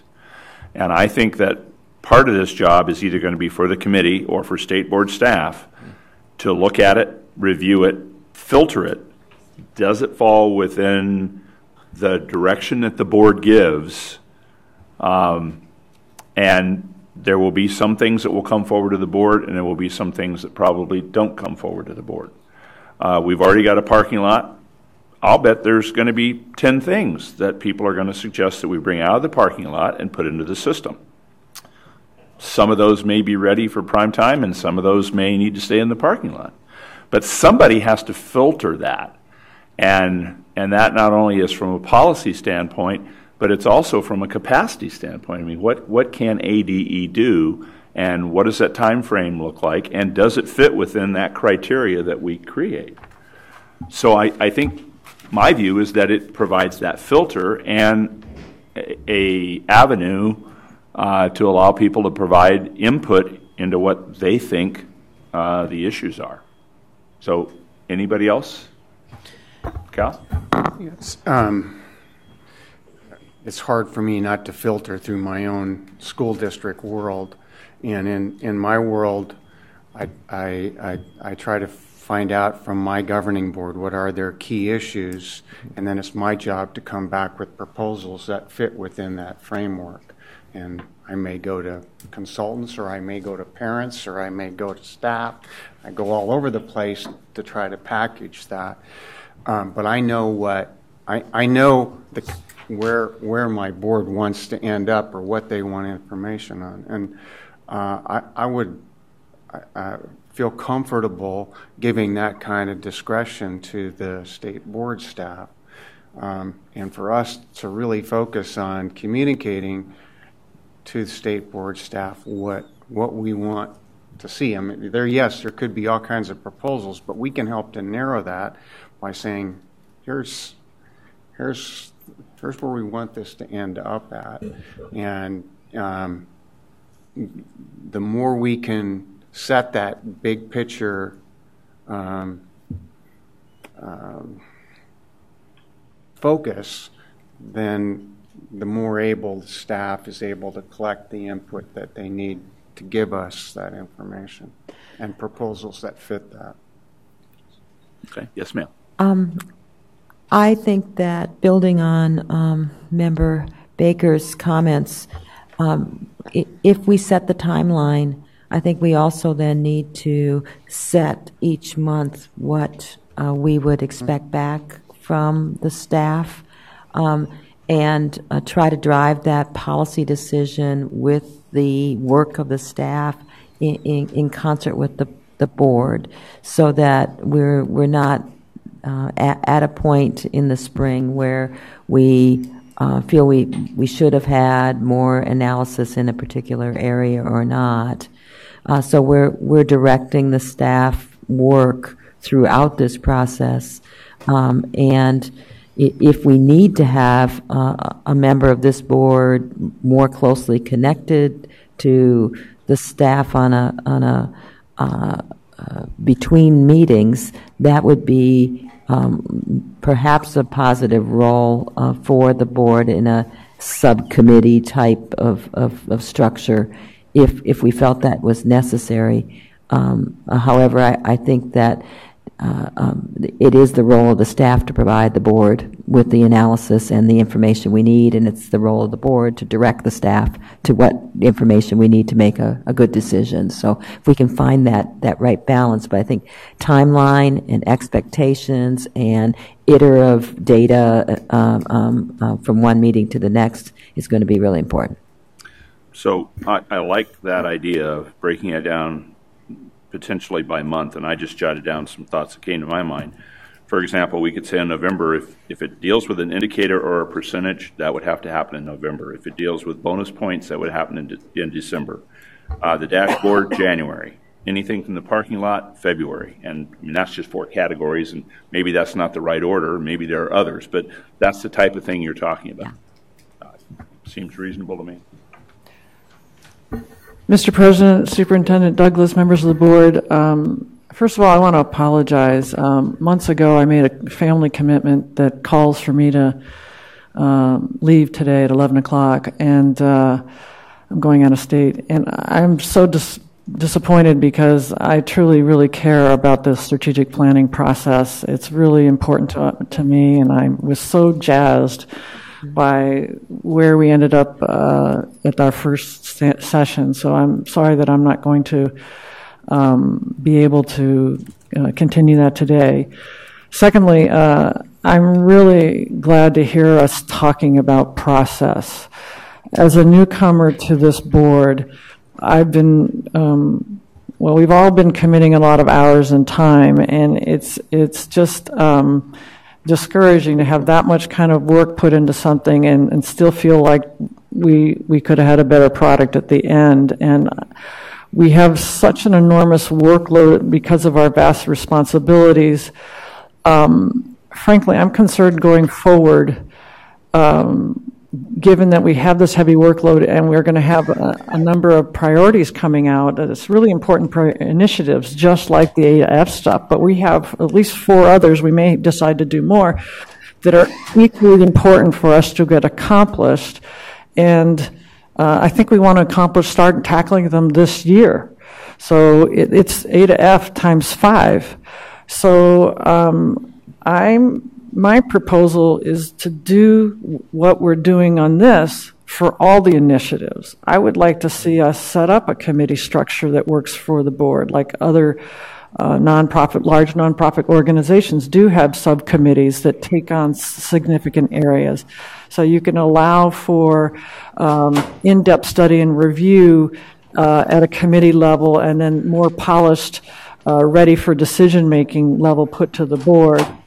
And I would like to compensate and have everybody on the board be on 1 or maybe 2 committees, and then perhaps cut back and not have monthly board meetings, full board meetings. Maybe we just meet twice a month or once every other month, but have the committee work where the detail, the nitty-gritty is done, and then they make more polished recommendations to the board. Well, this is just one idea, but I really want to address how we're going to accomplish getting into these important initiatives. So because I knew that I wouldn't be here, and I always have a voice on something, I have written up all my thoughts that had to do with strategic planning and that I'd like to contribute to the process. So as I leave you today, I just want to distribute that, and thank you for considering my thoughts, and I wish you all the best of luck, and I'm really sorry that I'm having to cut out. So thank you very much. Member Walborn, thank you very much for the comments and for writing them, and enjoy your family getaway. That's important. Other comments or thoughts?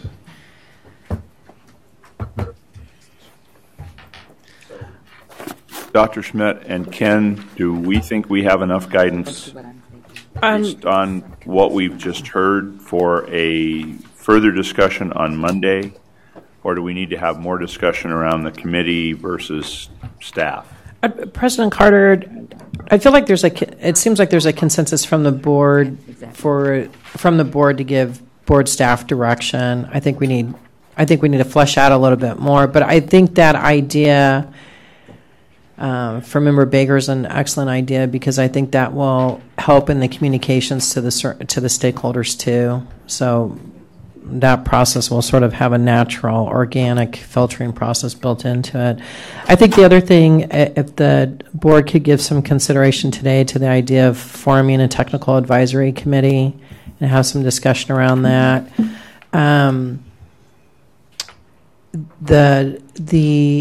Just for reference point for the new members, and some of the other members may not be aware, statutorily, in connection with accountability, it's required that there's feedback from technical advisors. But the statute doesn't require that group sit with ADE or that it sit with the board. And I think we have had some conversations about, does it make sense to formalize a technical advisory group for the board, because the board has so many decisions it makes in policy that are rooted in data analysis. And we've also talked to AD staff about this, and they're supportive of it. So we've drafted a proposal for the board to consider. It doesn't have to, it's not up for a vote today, but we would like to get some feedback on it. So what we're recommending is that the board create a technical advisory committee. These would be individuals who are experienced and have expertise in quantitative, qualitative, and mixed methodologies research principles with data analysis. They're not intended to be a policy group, but they're intended to evaluate the application of quantitative, qualitative, mixed methodologies, research principles to K-12 educational data as assigned by this board. So the board would task them with specific discussion and evaluation of that data. And then all members' opinions and findings would be presented to the board. So it's not as though that the TAC would say, okay, we have a 10-to-1 majority vote on X. If you have 10 people who see it this way and you have one person who sees it this way, all of that goes to the board. Or if you have 6 and 5, all of that goes to the board. So the board would have the advantage of receiving the feedback from a robust group of experts. And then the committee structure would be very robust. The intent would be to have a wide range of representation from K-12 schools, urban, rural, geographic locations, socioeconomic status, school configurations, public, traditional, charter, alternative, online, school performance. These would be people who have experience and expertise. So we're not talking about, I'm a principal and I'm going to be on your technical group. It's individuals who have experience and expertise in the data analysis. And we're proposing that the membership would be made up of an administrator from a K-12 urban school, a K-12 rural school, a K-8 school, a 9-12 school, alternative ed, online, a researcher from an organization involved in student achievement research, a researcher from an institution of higher education. We're hopeful the state universities could help us out with that. And then also a representative from the Department of Education. They would be subject to the open meeting law. And then they would follow the task assigned to them by the board in connection with any type of data analysis, and then bring that back to the board. And Dr. Schmidt, why don't you talk about what your thought might be about how these folks would be selected? So currently, Mr. President, currently under board rule, ad hoc committees, our membership are selected by the president and vice president. What we would recommend doing is, due to the unique nature and qualifications of these individuals to show experience and expertise in the area of analysis of data, that we would have an application process, and then we would, board staff could call the ones who aren't eligible just based on if they don't have experience and expertise in the area of quantitative, qualitative, and mixed methodologies analysis. And then the executive committee would convene and review those applications and make a selection. Okay, so you're basically suggesting that the president, the vice president, and the executive director would make that decision. Mr. President, under board rule for ad hoc committees, the selection is made by the president and vice president. Well, I'm comfortable with that method, but I think it would be nice if we were to bring a recommendation to the board and have the board ultimately vote on it. I just think it would be more transparent. I think it would bring more thought to play. So I'd be comfortable doing that as well. Mr. President, the other option would be to have this as a standing committee, and then under existing board rule, that would be voted on by the entire board. In just so that everybody is understanding what we're meaning, but the difference between an ad hoc committee and a standing committee. An ad hoc committee is formed for a specific function, and the appointments have been through the executive committee, where a standing committee would be more like PPAC or the Certification Advisory Committee, where recommendations come to the board and the board actually appoint those folks. And I think the vice president and I are both comfortable with that. We'd still be engaged in the process, but it would involve the entire board. Yes, ma'am. President Carter, I also informed you that I have to leave, which bothers me as well. But my initial thoughts here is that we have to be careful not to create a committee or a group that is more policy and not analysis of data that can come to us for policy. And this composition doesn't look like it is staff and researchers that are being directed by the board, but it looks more like an advisory committee that would do more of the policy thought. And I'm not comfortable with leaving this discussion in this manner, but I think that we learned a lot from that ad hoc committee that we don't really want to go back down that road. I don't want this technical advisory committee being the process for so much thought and input by the public.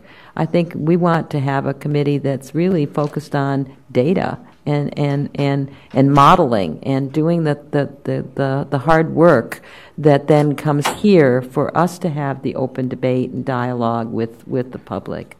President Carter, Dr. Cheng, that is the intent of the Technical Advisory Committee. They're not, and if I need to correct some wording, I'm happy to do that. It is not intended as a policy group.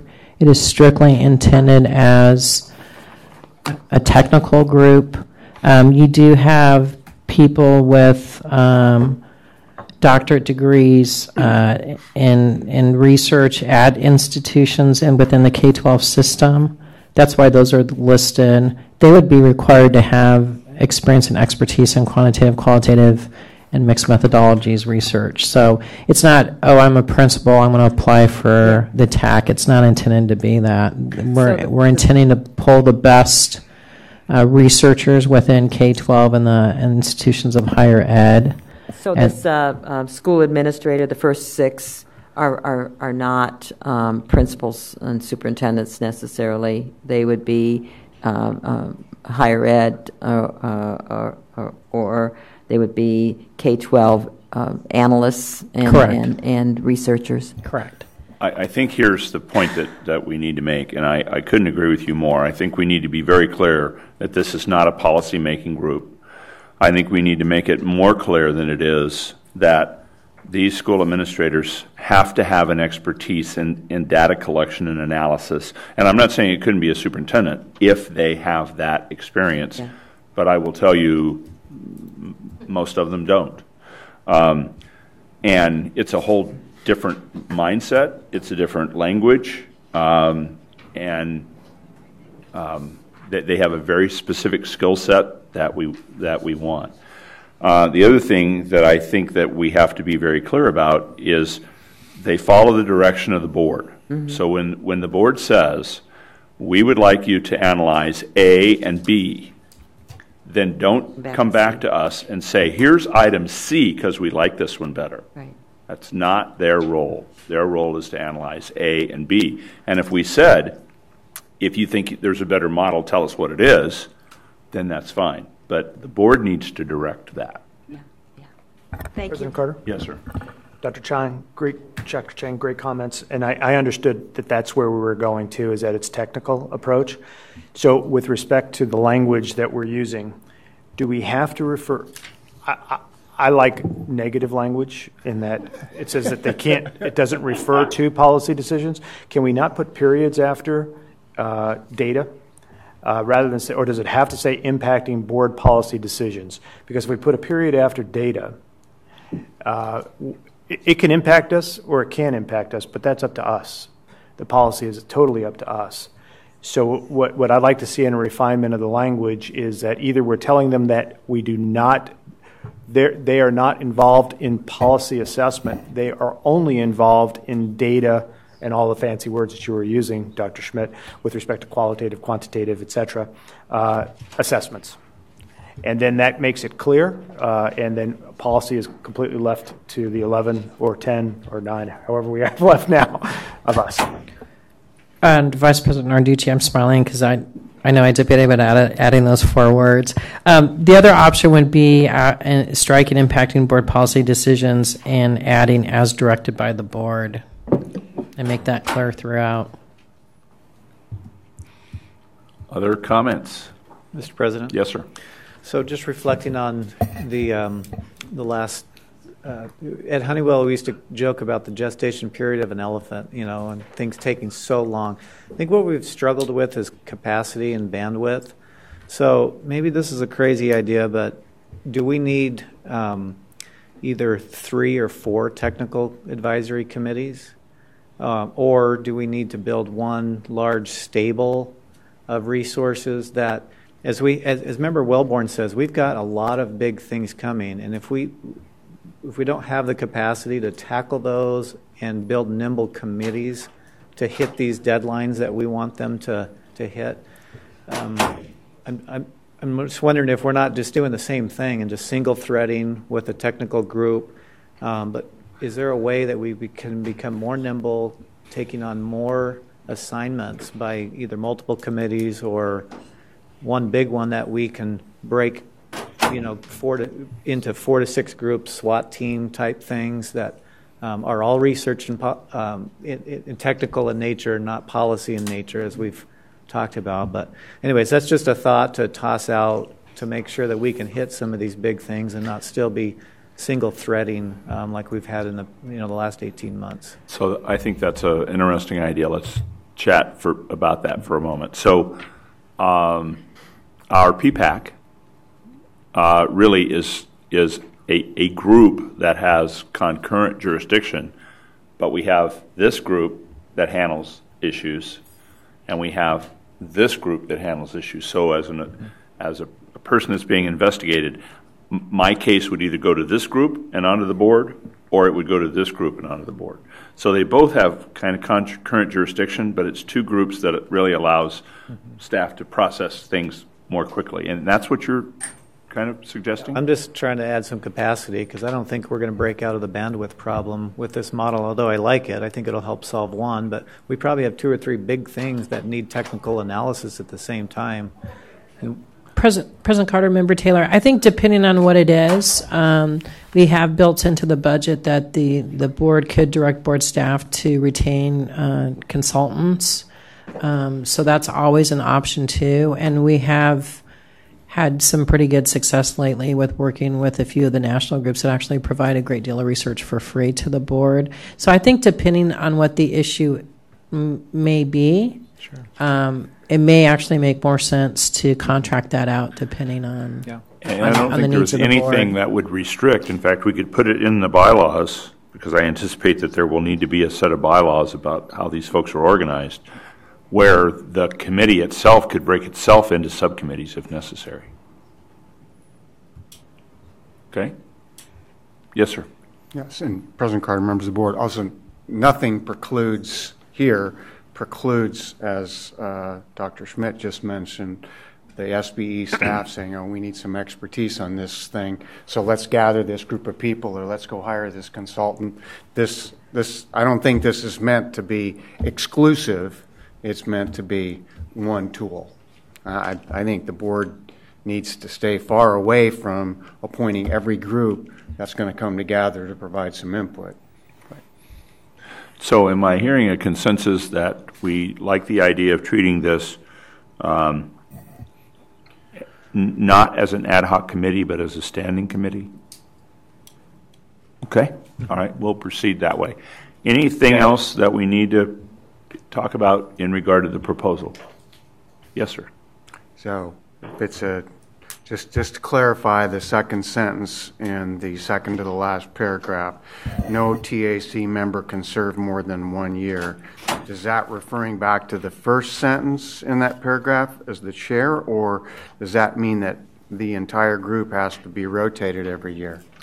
President Carter, Member Baker, so originally this was written in the context of an ad hoc committee, and those serve for a year or less. I'm trying to think right now if we have a set term within board rule for standing. Well, I think you do, because PPAC and the Certification Advisory Committee. Usually 2 or 3 years. I think it's 4 years. 3? 4? That's what I think. President Carter, Superintendent Douglas, members, I think the general practice is that members are appointed for 4 years. Well, I think Cal's point is very well taken. 1 year doesn't seem to be reasonable to me. So whether it's 3 years or 4 years or whatever board rule stipulates, would everybody be okay with that? So it would be multiple years, and it could be renewed. So President Carter, what we could do is we can look at the appointment terms for other standing committees and then redraft this consistent with that. Okay, so I think the consensus of the board is that it would be for multiple years and it could be renewable. Yes? Yes. Yes. All right. Thank you for bringing that to our attention. Anything else on the Technical Advisory Committee, which I guess we're going to call TAC? President Carter, members of the board, I had a question regarding the timing of this, especially given our previous discussion on the committee versus state board staff and that November to February timeline. Where do we see the timeline for this committee falling into that, given that we'll probably need technical advice during that whole process? Well, I think it has to fall into that November-February timeframe, which means that hopefully we approve this on Monday. Potentially, we could actually put out the publicity, start accepting nominations and applications, and we potentially could bring those names to the board in October, probably at the latest November. Well, because President Carter, we don't have a meeting in November, but we would bring it. Our intent would be if the board approved this on the Monday meeting, then we would immediately solicit applicants and bring back recommendations for the October meeting. And with the workload that I'm seeing in front of us, we may want to have some conversations about having a meeting in November. I mean, I'm fine with taking November off, but we seem to have an awful lot of work that's going to take time. So I don't know if we could find a date. Maybe the board will throw stuff at me, but anyway, we don't have to do that now. But no. Let's come back and revisit a potential November date. It might be early in the month instead of late in the month. We don't want to interfere with Thanksgiving and that kind of thing. Anything else on this item? So I believe that we have resolved two of the items that I think were most critical, that post-implementation strategy and the idea of technical assistance. So, Ken, I guess you get all the credit for that. No, you do. You do the work. Just being the conscious of the calendar, recognize that February will be here next week. I might, pending if you have some time right now, I might suggest we pull the thread a little bit more on the mission. What's the definition of a success as the board sees it for this committee, for this first project? You threw out, and unfortunately, I couldn't write faster than you talked. So you had 4 targets, one for November, December, January, February. I had indicators, bonus, dashboard. Not that those are in writing, are concrete, but I might suggest, if you have time right now, to talk a little bit more, because what I'm concerned about is you'll, pending approval of this committee, they're going to hit the ground running and they're going to want to know what to do. Well, I think that's a great point. And all I did was I wrote them down in what I, having some knowledge of this process, from the most important to maybe the least important. For example, I don't know that we're going to make any changes to indicators. Personally, I doubt very much we would, but we might make some changes to percentages. You know, I think there are a lot of folks that would like to see CCRI and Accelerator actually go up. Well, that's a fairly significant change. Now, I don't know if the board would say, no, that's too much of a change, but we ought to know that up front. That's not going to be something we tackle in February. If we're going to change anything with the indicators or the percentages, I think that has to be right up front. And then once we get past that month, that issue is resolved. The other 3 things, I think we could kind of put them in any order we wanted, but I would want to have a lot more discussion and a lot more thought about if we're breaking it out by month. And we might be wiser to say, here are the 3 things we need to do between November and December, and here are the 3 things we need to do in January and February. But I completely agree that having very specific windows, that kind of guidance is going to be important to staff and to the board. President Carter, I just note for the board too that you will need to have some closed windows within this, because the modeling, I would think you would want additional modeling, and that TAC group would then need, right? So you sort of have the board staff collecting policy recommendations at the direction of the board, and then the TAC has to crunch any applicable numbers on that too. Maybe February, and again, we just need to put more thought into that, because maybe February is just the data analysis and the modeling of all the stuff we did in the first 3 months. So maybe in February, that's all we're dealing with. It's just, all right, so if we do the things that we're suggesting that we do, how does that impact the whole system? I mean, how we divide it out, I think, needs to be a consensus, but I think we need to put more thought into it. Cal? President Carter, members of the board, I'm not nearly so interested in how we break it out as coming to some kind of consensus on where we want to end up. Agreed. And so I think there's some huge implications for going to a menu of assessment. And I really like, I don't know if we have time today, but to kind of hear what are our parameters and what are we expecting with that shift, because I think there's some really huge things going on there. And then I think I heard through the discussion here that numerous people say that they hope growth can be more understandable. So maybe that's an example of the kind of direction that we give to staff and whoever they gather together to come up with, and I'm just using this as an example, a growth model that is easier to understand. But my first and foremost concern is, what are the parameters of a shift to a menu of assessment? where do we have to go and where can't we go so that we can give direction to how to get there. Okay, so let's have a little conversation around that. First of all, I don't think I know the answer to that. I think I will be a lot better versed after the next week or two when we meet with legislative leaders. I've had a lot of conversations with Representative Bowyer about this, and I don't want to speak for him, but I came away from the conversation with it shouldn't matter. It doesn't matter what your assessment is.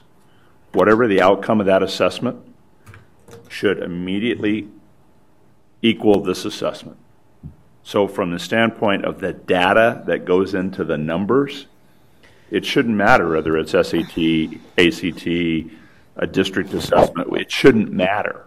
I mean, one should be equitable with the other. It should be a plug and play. In fact, I've heard that term before. They should all intersect equitably.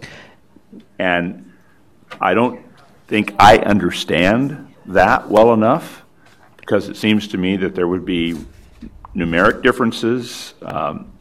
You'd need a crosswalk on some of those things. But just from a simplistic standpoint of philosophy, I think that's really what he's looking for, is it doesn't matter what the assessment is. It needs to, you plug that number into our data, and we should be good. President Carter and board members, we've had a lot of discussions with technical advisors, as well as we've had some with various stakeholders and with the ADE staff about options on the menu of assessments as it relates to A to F and accountability. So the one issue you're talking about, you're framing that in the context of proficiency. Mm-hmm. So there's a way that the board could actually rethink that and still make it work. If you look at what we're doing in high school right now, we have ELA and we have math sitting in that proficiency bucket, right? And we have 9, 10, and 11 for ELA, and we have Algebra 1, we have Geometry, and we have Algebra 2. So we really have 6 things sitting in the proficiency bucket. If you pull out Algebra 2 and you pull out ELA 11, you can make the menu work, because the menu is actually sitting right now in the CCRI. You have ACT in there, you have AP in there, you have Cambridge in there, you even have Algebra 2 and ELA 11 in there right now. So what you could do is you could take, if you look at how, you take that weight on a prorated basis that you have on the proficiency, you bring that down on a prorated basis to the CCRI, you don't lose any of the importance of it. What you're doing is you're giving schools the option, which is intended under the menu, that instead of the proficiency being up here for ELA 11 and Algebra 2 in proficiency, it's sitting in CCRI. Or they take ACT, or they take AP.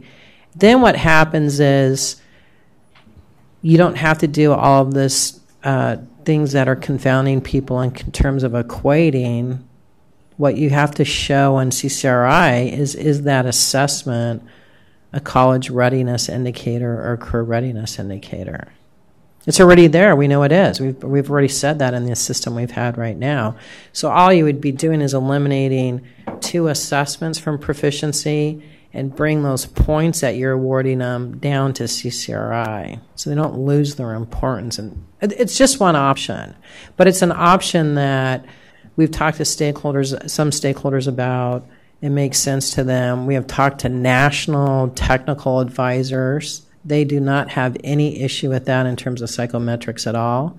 We've talked to some of the folks at ADE, and it makes sense to a lot of people. I wanted to bring it on a piece of paper because I'm using my hands right now. But it's a way that that the board could implement the menu, and you wouldn't run afoul of any issues. You actually wouldn't even have to do any equating or scaling or anything with those test scores.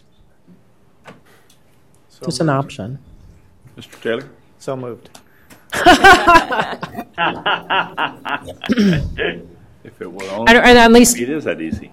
President Carter, and I think the important thing is, if you bring that allocation of those points down to the CCRI, you're not losing the importance of the proficiency. Does that make sense? You're not losing that importance because you're still holding people accountable in terms of the weight of those tests. What you may have to do within CCRI is actually have like a subline of, here's your menu on this, and then here's the other indicators on. It may need a little tweaking. But how does that apply when we talk about growth? So, President Carter, in terms of growth, then growth would be tied to the four assessments. Then that would still be sitting within the proficiency, which would be Algebra 1, Geometry, ELA 9, and ELA 10. If you made those changes, and I think in a bigger scope of things, that the board may want to drill down even more on the impact data of growth at high school, because it's a challenge. Because part of what's going on, when you think about what's going on in ELA 10 versus ELA 11, is you're saying within the assessment, you're looking for deeper analysis from a sophomore versus a junior, right? In terms of the test construction, it's not. I don't think we're doing as much grammatical stuff. Are we in high school? Isn't it more rooted in analysis and critical thinking? So where you see much more differentiation in growth between the assessments in 3 through 8th grade, it is a little more challenging in high school. And maybe that's part of the refinements the board wants to think about for high school in terms of 18, 19. Okay, Cal. President Carter, members of the board, I'm trying to wrap my head around what you just laid out, and I need to see it. I know. All right. But I think Dr. Smith's comments illustrate how quickly this can go directly into the weeds and how significant the implications are. Let me just throw out, just for the sake of putting it on a table, a different kind of approach, and think about things simply. We do grades just like we do grades for students. That's kind of the mindset of doing grades. So if you think about the grades that we give to schools, like you think about a high school student's GPA, it's their summative grade, but they also have grades for each course. And different courses have different weights. So a student who takes an AP class, that class is worth more than a regular class. Just like in our system, so if you take the way we have things broken down, different categories have a higher weight. So you could, in essence, come up with a school's GPA based on a grade for each separate category. So we already have, people sound pretty happy with college and career ready. So we set a grade for college, and we cut scores for college and career ready, and we give a grade for college and career ready. We give a grade for acceleration based on, again, the point structure. Then when we get to proficiency, it's almost like an elective class. One of us might choose to take art for our elective class, another one might choose to take auto shop, and we acknowledge that those are two totally different classes. And the grading system in those classes are completely different. But whether you get a B in art or you get a B in auto shop, when it comes to your cumulative grade point average, it gets figured in the same. So for proficiency, the standard would be AZ merit, as we are doing it now, but a student or a school, if you will, could choose some other way of doing proficiency. They could choose the ACT, they could choose Cambridge, and we could have a grading system for each one of those options. And obviously somebody could say, well, it's easier. We've looked at it, and it's easier to get a B with Cambridge than it is to get a B with ACT. Say, well, okay, maybe that's your analysis. That's okay. You choose whichever system you want to choose. That's part of choice. And I would hope that maybe since AZ Merit is the standard, if somebody's going to choose some other system, that probably that grading scale be a little bit tougher than AZ Merit, because it is a choice. It's not the default. Then you have your grades, then you have your dashboard as well, and then you have your GPA or your cumulative grade. I think the way you described that was what I was trying to describe earlier about the way I believe Representative Bowyer looks at it, is the elective equals an elective. This assessment equals this assessment. And however that system works, we have to think of them in equitable terms. And President Carter, let me just say, to clarify that I don't, and I'm not a data person. I just don't see how you can possibly come up with a scale sort equality between end of course tests and a cumulative test like ACT. So I think it's easier if we just acknowledge up front it's going to be different. It's not going to be exactly the same.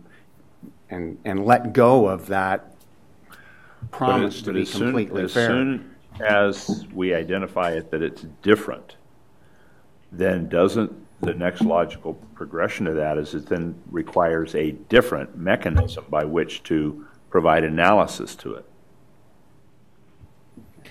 Well, President Carter, it presents challenges, as you indicated, if it continues to sit in the proficiency bucket as to growth. So growth is part of it, right? What are the kids growing to if they take the ACT one time? So that's part of the challenge. And then the other challenge, right, we oftentimes think about these tests in terms of the kids getting the 5 or the 4 or passing. The challenge is more at the the low performers and the performance bands, because then what you're saying is what's a 1 equal to on an AP? And I know he doesn't want to think that way, but in terms of what's going to be required in terms of validity and reliability, that's the challenge. That's the challenge of it continuing to sit in the proficiency bucket. There's going to be a bigger issue that you're going to have to meet than if you think about it in the context of the college and career readiness. But we can bring it on Monday and show the board, because I think when you have it in front of you, it's easier to conceptualize. Okay. Mr. Taylor? I agree with Member Wellborn saying let's get a good process together. I think that'll help us, vet some of these things in an organized way, because I'm certainly anxious to give feedback on some of these things. For one thing, the CCRI, it is what it is, but I think it has a lot of problems that need fixing. The idea in general is something I strongly support, but there's a lot of small schools that don't have the financial capacity to earn all those points, and so they're right out the bat getting out at a disadvantage.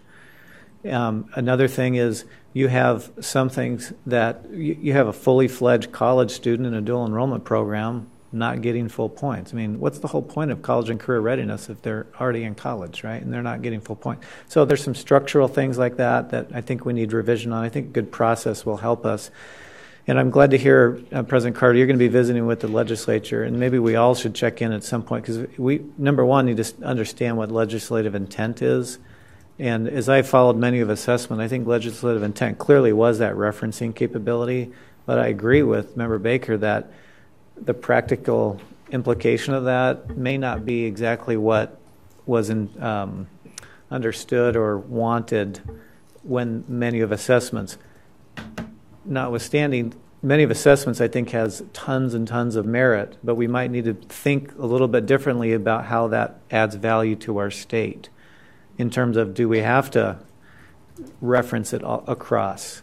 One thing that I think many of assessments adds tremendous value is that the test makes a difference and it's actually meaningful. Right now, AZ Merit frustrates schools and teachers because they're not prepared well. There's no feedback mechanism, and it means nothing to students. But an ACT test does, right? There's very much better preparation, and it means a lot to a student in terms of its future. So, I mean, just by giving schools a chance to pick something that's more meaningful to their program, better setting these students up for success. So that's where I think we have to understand it and then work with the legislature on understanding there's other points of value in the menu of assessment, but we might need to think about it differently than when it originally went through. And to the extent I can be helpful there, more than happy to, but love to go through an organized process so we can capture all this, not just from our own thoughts, but from stakeholder communities and parents. I'm big on getting parent and the field's input on that. So a couple of thoughts. Okay, anything else from the board? Dr. Schmidt or Ken? What are your thoughts at this point? I think President Carter, and I think still I feel like we need some narrowing. Because I think we're hearing that, it makes sense to give board staff direction. I think we need to get a sense of when is the board staff going to get that direction. So is that something the board wants to talk about today? Does it want to do that in the context of another meeting? Okay, so when you're talking about direction, specifically what topic are you talking about? I think probably generally what you would like. I think Ken has framed it in terms of the mission. What's the purpose of the revisions, or perhaps what's the purpose of gathering additional feedback? Is without getting too specific. I think back to the slides that the AG showed today and some of their comments in their materials. High growth, high proficiency schools are getting an A. High growth schools are generally getting an A or a B. High proficiency schools are getting an A. What is it sort of that the board wants staff to get feedback from stakeholders on? Well, I think we've clearly identified two items. First, growth that's easy to understand. And I will tell you right now, the field does not believe that's the case with what's on the table right now. Second is, how is the menu of assessment going to be integrated? I think those two things for sure. Are there others? But I will also tell you that I believe that when we open this up, I think people are going to bring forward all sorts of issues that we need to look at and determine, is that really something that's legitimate for the board to deal with? And I honestly don't know what all those things are going to be. But I would anticipate that there would be dozens of proposals. And they may be on just one little item. And it may just apply to K-8, and it might just apply to high school. But I think you're going to see lots of different proposals come forward. So, Mr. President, I guess what we would want clarity for board staff is it, do you want just a broader based listening tour from board staff with the stakeholders, or do you want us to give some guidance to those saying, here's the top 5 things that the board would like feedback on? Well, we could certainly potentially enlarge this list. Mm-hmm. But I would hope that when people bring forward an issue, we would see if it appears that there is some broad consensus out there that is indeed an issue that's problematic. And maybe it's only problematic for this group of schools. Well, is there a solution to that, or is there not? So I don't see it as simple as saying, well, here are 5 big items. I think part of this process is we need to listen to schools and charters who come forward and say, we're having a problem with X. Mm-hmm. Then we need to evaluate X and decide, is this a significant problem, or is it only a problem up there in Yavapai County?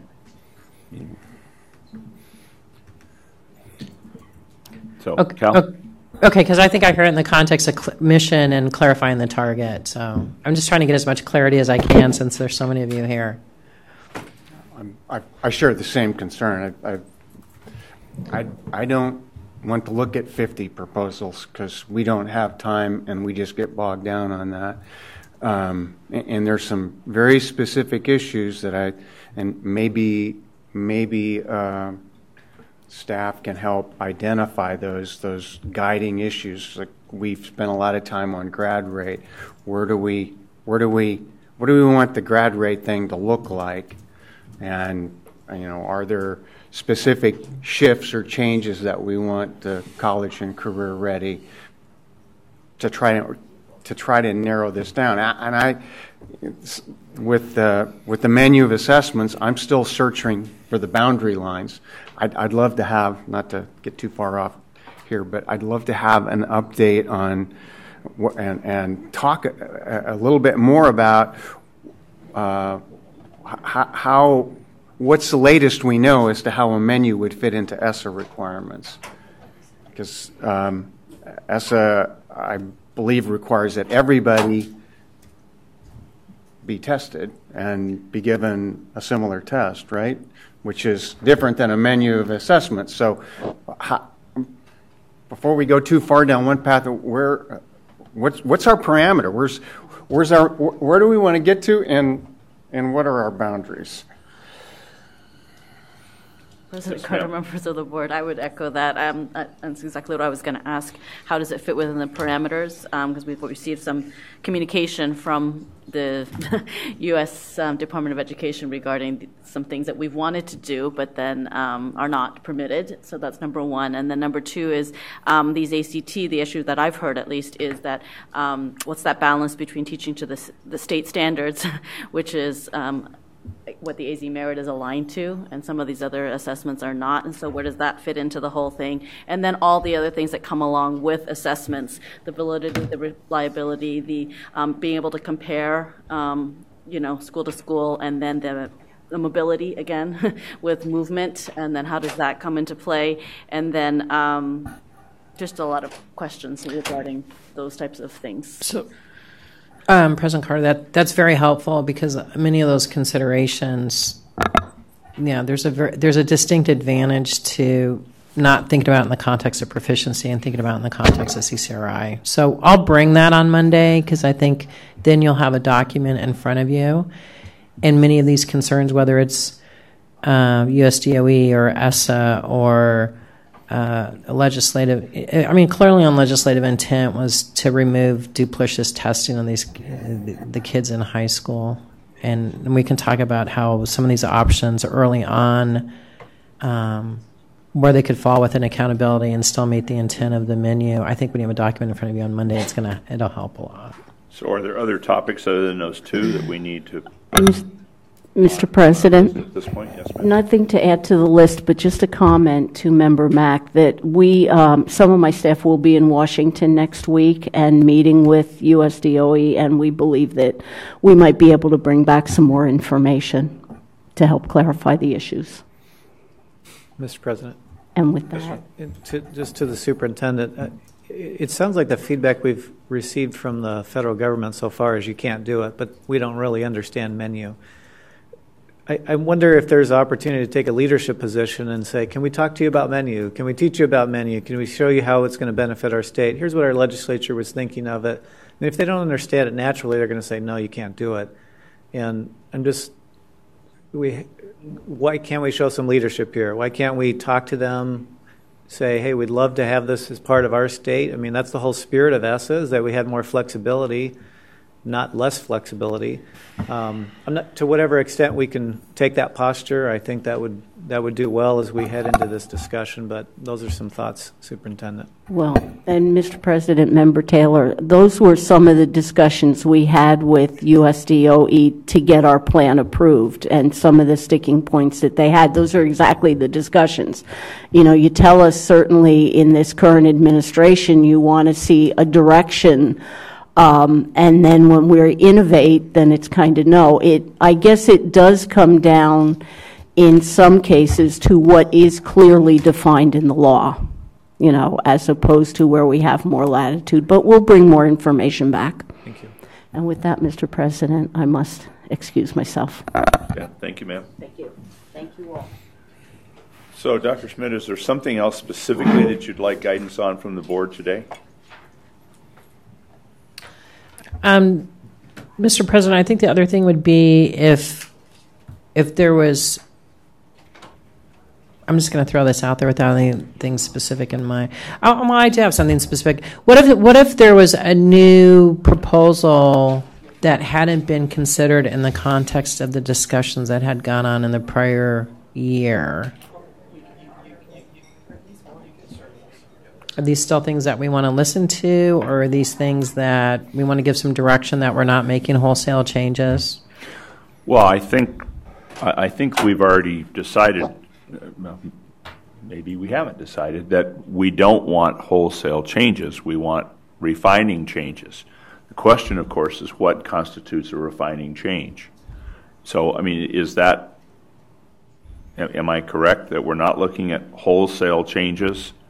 We want to refine what we have. Yes, sir. I would suggest that going to a menu of assessment requires some pretty significant wholesale changes. I don't see how we can apply the current system to a menu of assessments. Well, but we already have menu of assessment as one of the two items that we know we're going to have to work around. But other than that, are we looking at wholesale changes?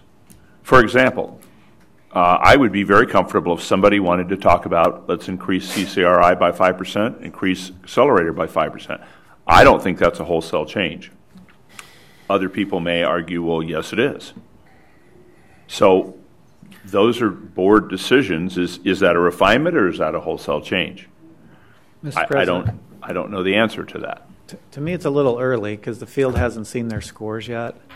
I know once they see their score, then they're going to start to generate some feedback for us. So to me, it feels a little bit early, but I think we should have open minds to whatever comes down. I don't know that we want to have disruption out there, but to the extent that A to F is meaningful, if it has a lot of meaning, then wholesale changes would be very disruptive. If it doesn't, and going back to Dr. Schmidt's question, having gone through that ad hoc committee process, I find it very difficult to believe that there's going to be a brand new item that committee didn't talk about or look at in some respects.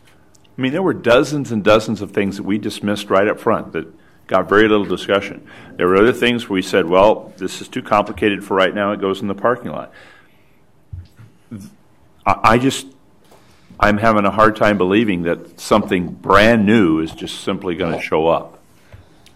Yes, sir. I agree that it's unlikely we're going to uncover something brand new, but I do think that we can start now or soon giving some clear direction on. And there's some issues that came up.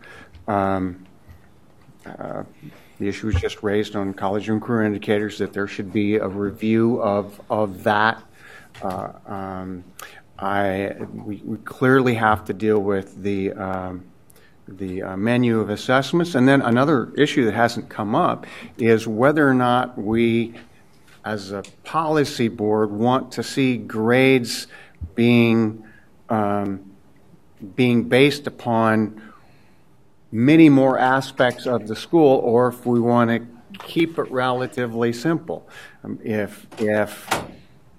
I think we can make that decision up front, because if we want it to expand, we can start working on how can we give points for art, how can we give points for PE, how can we give points for something else, and make this bigger and more complicated. Or we can put a stake in the ground and say, we don't want this to get any broader, we actually like it to get simpler.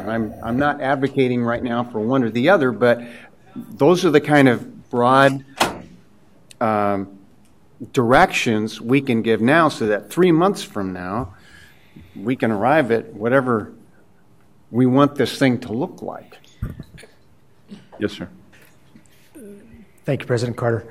The thing, I'm sort of working in a vacuum since May was my first meeting, and I don't know everything that was presented to Ag, and I don't know what the basis was for where we got. I know that since May, we've come to a really good decision in where we are now with Method 2 and the descriptions that have been given to us, that we have a great foundation.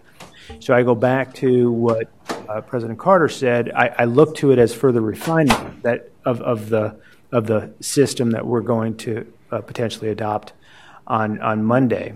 What that refinement and scope is, I'm not sure, because I don't know why certain things weren't included in the assessments and process that came to Meth 1 and Meth 2. But regardless of that, just one more point. Just one more point. Just going back to what Member Baker said.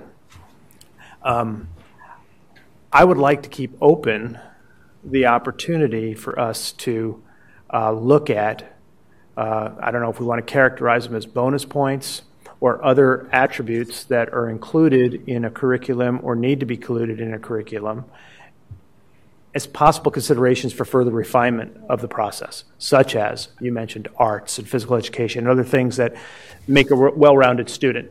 And how they come into play, I don't know. What refinements are necessary, I don't know. But I'd like to keep that open in our mission with the process that we're going forward with. Well, let me see if I can help answer your question. I think many of the things that were either dismissed or were put in the parking lot were things, using your legal term, they weren't right. They probably had merit, but we didn't have enough information. Many of the things that Cal's talking about in the CCRI, we have items in there that, like a student mentoringship. Well, great idea, but show me one. I mean, other than in the JTED world, they don't exist. That doesn't mean that we shouldn't create them, that they shouldn't over time maybe add 1 or 2 or 5 or 10 a year. But we've got something there that, even though we approved it, it's not really developed yet. I guarantee you, I had a conversation this morning with Scott Turner. PE is going to want to be heard. Art's going to want to be heard. Technology is going to want to be heard. Now, maybe the board just wants to take all those things off the table as an initial item. Because when I say we're going to have 50 proposals, I honestly believe that that's not a far-fetched number. That's why I think the board staff is going to have to do some filtering to bring that to us. Now, if we want those items off the board, we don't want to add, for example, we don't want to add anything new. Ooh, that would be a big statement. Now, is that what we really want to do? Maybe. Yes, sir. Mr. President, I know Dr. Schmidt's been asking what's the big takeaway here. Maybe this is an idea here. Perhaps we could have her look at a 5-year plan, just given what we've talked about with the different deliverables that we owe the legislature or we think are important. And Dr. Schmidt knows the constraints of the board and their committees and the department probably as good as anybody here. And possibly that's what we look at, is some 5-year plan, and she could point out, okay, here's what we do here's what we can deliver with our current constraints and capacities, but if we add additional consultants, we might be able to add 2 or 3 other these big deliverables. And a 5-year plan with this assessment, it's probably, I think, a wise way to look at it, because we have all these transition points into how are we going to deal with current rollout and then transition into, and that should happen over 5 years. But we also have, other work that we're doing here that could fit into a 5-year plan, such as the certification, the career technical. Maybe there's a work stream there that deals with, the micro certs that we've been looking at, or some of those other things that dovetail in with when we met at West Tech. Can't say that 5 times very fast. But maybe that's a big look at the picture, and then if we need to ask for more budget, for more capacity, then the legislature can say yes or no, or but maybe that's a way to kind of bring it together. But some of these things we can piece in work streams, such as assessment, or the body of work under career technical education, and some of the other things could be batched and then evaluated according to how much we can reasonably do.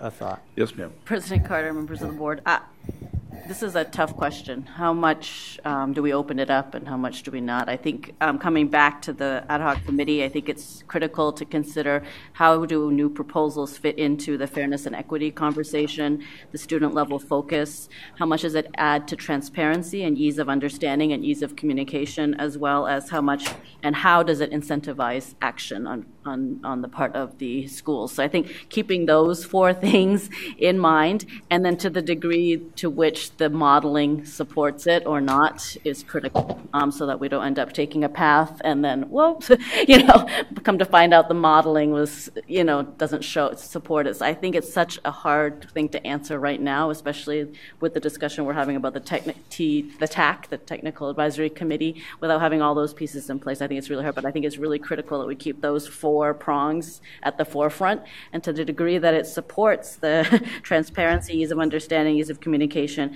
to the degree that it incentivizes the action that's appropriate for a school to take is critical, and the fairness and equity and the student level focus. President Carter, I think those comments are very helpful. So thank you for that, Member Mack. President Carter, if I could take a shot at it. Yes, sir. I think one of the observation I have is parents struggle with what's the process. My observation is we're trying to solve things that may happen. One thing, picking up on Member Mack's comments, I think if you can define what success is for the process, make it repeatable and transparent. If you can kind of those are only three prongs of the four, but I might suggest you consider that. I think that'll help you in the long run, because you're right, you're going to probably get lots of feedback, but if you can define that and stick to that, I think that'll help the board navigate through that journey. Well, I don't disagree that the process is critically important. I think the process as we've outlined is solid. I think the bigger issue is going to be to determine what are those statements, and is there a consensus of the board that those are things that we want to do.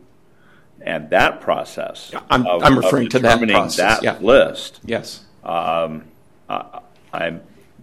not sure at this point we've defined that. I anticipate that on Monday we're going to give some direction to move forward with many of these things, but that piece is still, I think, pretty gray. And maybe we just need to talk about what we think that process of defining those things should look like. And I think the timing of that is also an issue. I think Member Taylor made a very positive comment earlier. When schools see those scores, they're going to know their conflict points. They're going to know this hurt us, or this really helped us. We'd like to emphasize this. We'd like to modify this in some way. And I don't think they will be bashful to tell us what those things are. So maybe it'll be a lot more clear within a month or so. But I'm very uncomfortable right now of having spent so much time in the ad hoc saying, that's a great idea. We need to put it over here in the parking lot. We'll talk about it later, and never come back and talk about it later. It's dishonest to the process.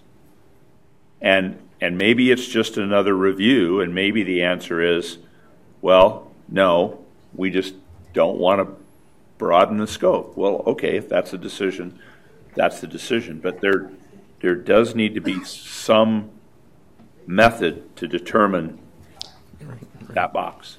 You need a decision on each one of those, whether it continues, whether it doesn't continue. 5 years from now, reconsideration. Well, for example, one of the things the board could do is say everything in the parking lot just went away. There is no parking lot. I'm going to have a real ethical problem with that, since we told people we'll put it over there and we will look at it in the future. Mr. President, I think from the comments from everybody, I'm kind of hearing a few guiding themes perhaps for the board staff. I think one is the board is not looking for expansion, but they're looking for refinement. I think they're looking to see how does the proposed refinement fall within those 4 articulated goals of accountability. And then we know some things that we have to deal with under the law, such as the menu of assessment. So I think that gives some guidance. And I think those 4 points that Member Mack mentioned again, and the idea of refinement, non-expansion, these are things that we can talk to people, when we're listening to people and engaging in dialogue with them, these are guideposts that we can remind them of. And I think that could be very helpful in the process. Here's the concern I have with that. I completely understand saying we don't want wholesale changes and we only want refinements, but let me just give you a very specific example. There will be a proposal about PE. It's in the parking lot. Is that a refinement? Well, if it's a refinement, okay. If it's not a refinement, then that just means that all of those things in that parking lot are off the table. No. Yes. Definition of refinement is making something that you have better. Mm-hmm. So whether that involves a structural change based upon the refinement or a minimal push, that's all refinement. So I would look at it as refinement. And just to go to your point with respect to things that are in the parking lot, and I have no idea what's in the parking lot, from a transparency standpoint and I think a moral obligation standpoint to the people who had been involved and making sure that we have a clear picture of what should or should not be considered from refinement, each of the points at a minimum that were in the parking lot, from my perspective, need to be addressed. And I need to know as a board member why they're not being further addressed or how they should be addressed going forward. Okay. And there may be additional items that we add that need to be looked at in the same way. President Carter, Dr. Corey still on the phone?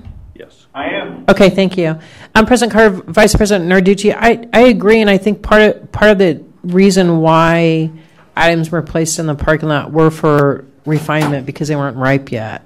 So part of it was looking for metrics that could be developed around those that were in compliance with ESSA or state law or whatever. So that's really in essence why many of them were in the parking lot, is because they weren't ripe and they need to be refined.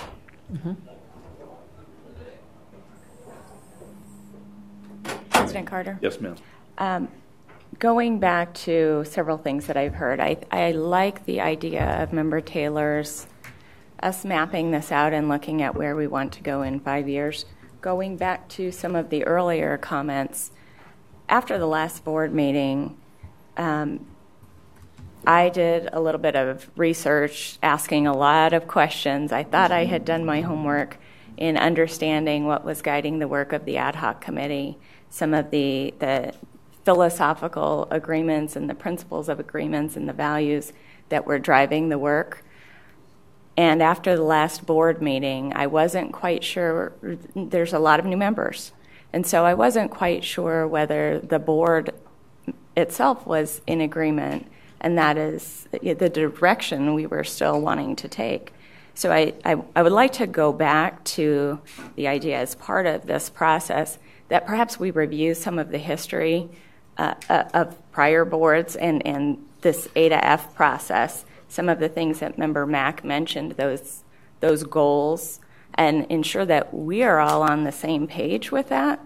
And if we are, then I think that will also inform what does it mean to enhance or refine the current system.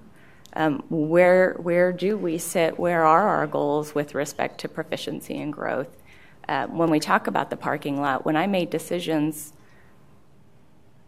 to put something in the parking lot, my belief was that that would be part of that annual review and that we would go back and take a look at it. And so at this point, I don't feel completely prepared to provide, maybe it's sufficient guidance to board staff on which specific items we would be willing to hear. I understand that if you crack it wide open, that can really complicate things. There will be, I agree with you, a lot of proposals that are going to come forward. But I think this board perhaps needs to do a little bit of work and to make sure that we are in agreement. I feel like I need to go back and do a little bit of review of what is in the parking lot, get a better understanding of why those decisions were made to put them there. And then I would also be interested, as Member Taylor said, along with that, board staff's perspective of these might be ready in a couple of years, or maybe we need this set of projects tackled first and then in year two. I don't know if I'm making a lot of sense. I think the board itself has to come to some agreements, and then board staff has a lot of historical knowledge that would be helpful, and if somehow we can lay that out, that would be helpful to me to really understand how we got to where we are currently and get a better understanding of where the board as a whole believes we want to go. Well, I think your point is very well taken, and let me share one other thought, and I guess I should have said this early on. I'm not sure it's the board's job to put all those items out there on the table. We've got 20 or 25 things in the parking lot. So if the PE folks want to pull that out of the parking lot and bring us a plan, then we deal with that one. And if the art folks don't, we don't have to deal with art. If the technology folks don't, we don't have to deal with that one. All we have to do is let the field know, here's your window of time. If we put something in the parking lot and you think you now have a mechanism by which you can convince the board that it is ripe and here is the plan, then present that to state board staff, let them look at it. If they agree, it comes to the board. If they don't agree, it stays in the parking lot. I mean, it's not like we have to open the door and say, well, here are 83 possibilities. Let the field bring it to us. And I think they will bring us some things. And some may get to the board and some won't because they're not ready. So, I'm sorry. Well, Mr. President, I know we've been talking about, I just want to do a time check here. We've been at this for a while. And I know we've got some more things to do. And so I'm just wondering if there's a way that we can bring the discussion to a head, given all that we have, and if Dr. Schmidt has what she needs, that we can continue to move forward with the agenda. I don't mean to be discouraging on what we're doing here, but I know we have other things that we need to move on with the agenda. President Carter and Member Taylor and other members, I think just to summarize, and I agree, I think what I'm hearing is it would be helpful for many of the board members to have a historical document on the evolution of how we got to where we are today. I think another thing that would be helpful, we could, based on the comments together, we could put a working draft on the process going forward for revisions, pencil something out in terms of a 5-year plan of what's going to be before the board. And I'm going to be busy this weekend, so and I'll bring the things on the menu assessments for Monday too. Looks like you are. Yeah. I'll come back. So is everybody fine with us moving on from this point and letting Dr. Schmitz put some things together and bring it back? Okay. President Carter, members of the board, is it possible for us to see what's on the parking lot currently? Because I know we have throughout my question too. I know throughout the process, like for example, I know something I brought up got put on the parking lot, and especially related to ELL graduation rates, things like that. So I was wondering if that would be possible, and then if we could maybe take that list and maybe prioritize or see, what's something that somebody's going to have to go back and go through some minutes and records, but it should be very possible. Well, President Carter, and for the members, I think it would be good to have a running document of where we got to where we are today, what's been decided by the board, what's been placed in the parking lot. There's been quite an evolution over time, so I think since there's so many new members too, it'd be helpful to people have that as a resource for them going forward. I would agree. So, Ken, thank you very much. Strategic plan will continue. Okay. I know we're kind of doing this in fits and starts, but it's kind of the nature of some of the things that we're dealing with right now. But thank you. We appreciate it. Great. President Carter, members of the board, thank you very much. So we are going to conclude the study session at this point. If you'll remember, we have withdrawn item 4A and 4B, and that will come back at a future point once we've been able to consult with the Attorney General on some items. So that really leaves us item 4C, which is presentation and discussion regarding the Arizona Online Instruction Accountability Plan for 16 and 17. And Dr. Schmidt. President Carter, can I jump in here, please? Yes, sir. I need to leave for the airport. Do I need to call on my cell phone to maintain a quorum? Not at this point. We have 6, but I don't know how long we'll have 6. I've got my cell phone with. I just got to go check in at the airport, and I'll be sitting around. If you need me, give me a call. We good? I think that we have. I mean, this shouldn't take that much longer, I would hope. So I think we're good with the people in the room. Thank you, Dr. Corr. We appreciate it. You bet. Thank you all. Have safe travels. Thank you. Dr. Schmidt. So, President Carter, members, in connection with item 4C, that's the Arizona Online Accountability Plan. There had been some prior discussions around this and indications from the board that they would like to see this follow a traditional plan as much as possible. And ADE also received feedback from US DOE that for federal purposes, you can only have an alternative methodology if there's an issue related to meaningful differentiation. And I think we have representatives here from representing the AOI to give some feedback on some suggested indicators or revisions that they would like to the TRAD plan for AOI schools. So I would, if you'd want to call them up to present to the board. Okay, so before we do that, just as a statement of purpose, I think, from the board, it's my understanding from several discussions that the board at this point wants AOI schools to fall under the traditional accountability plan with whatever modifications would absolutely be necessary, for which we know there's relevant information that says this just doesn't fit. And I know of 1 or 2 items that probably fit there. So is that the understanding of the board? Is that that's the intent, that it needs to fall within the traditional model? Okay. President Carter, that's my understanding, with the caveat that if an alternative or an AOI school met the alternative criteria, they would fall into that category. Okay. That's correct. Yes. Okay. So with that in mind, representatives from AOI, come on up, please.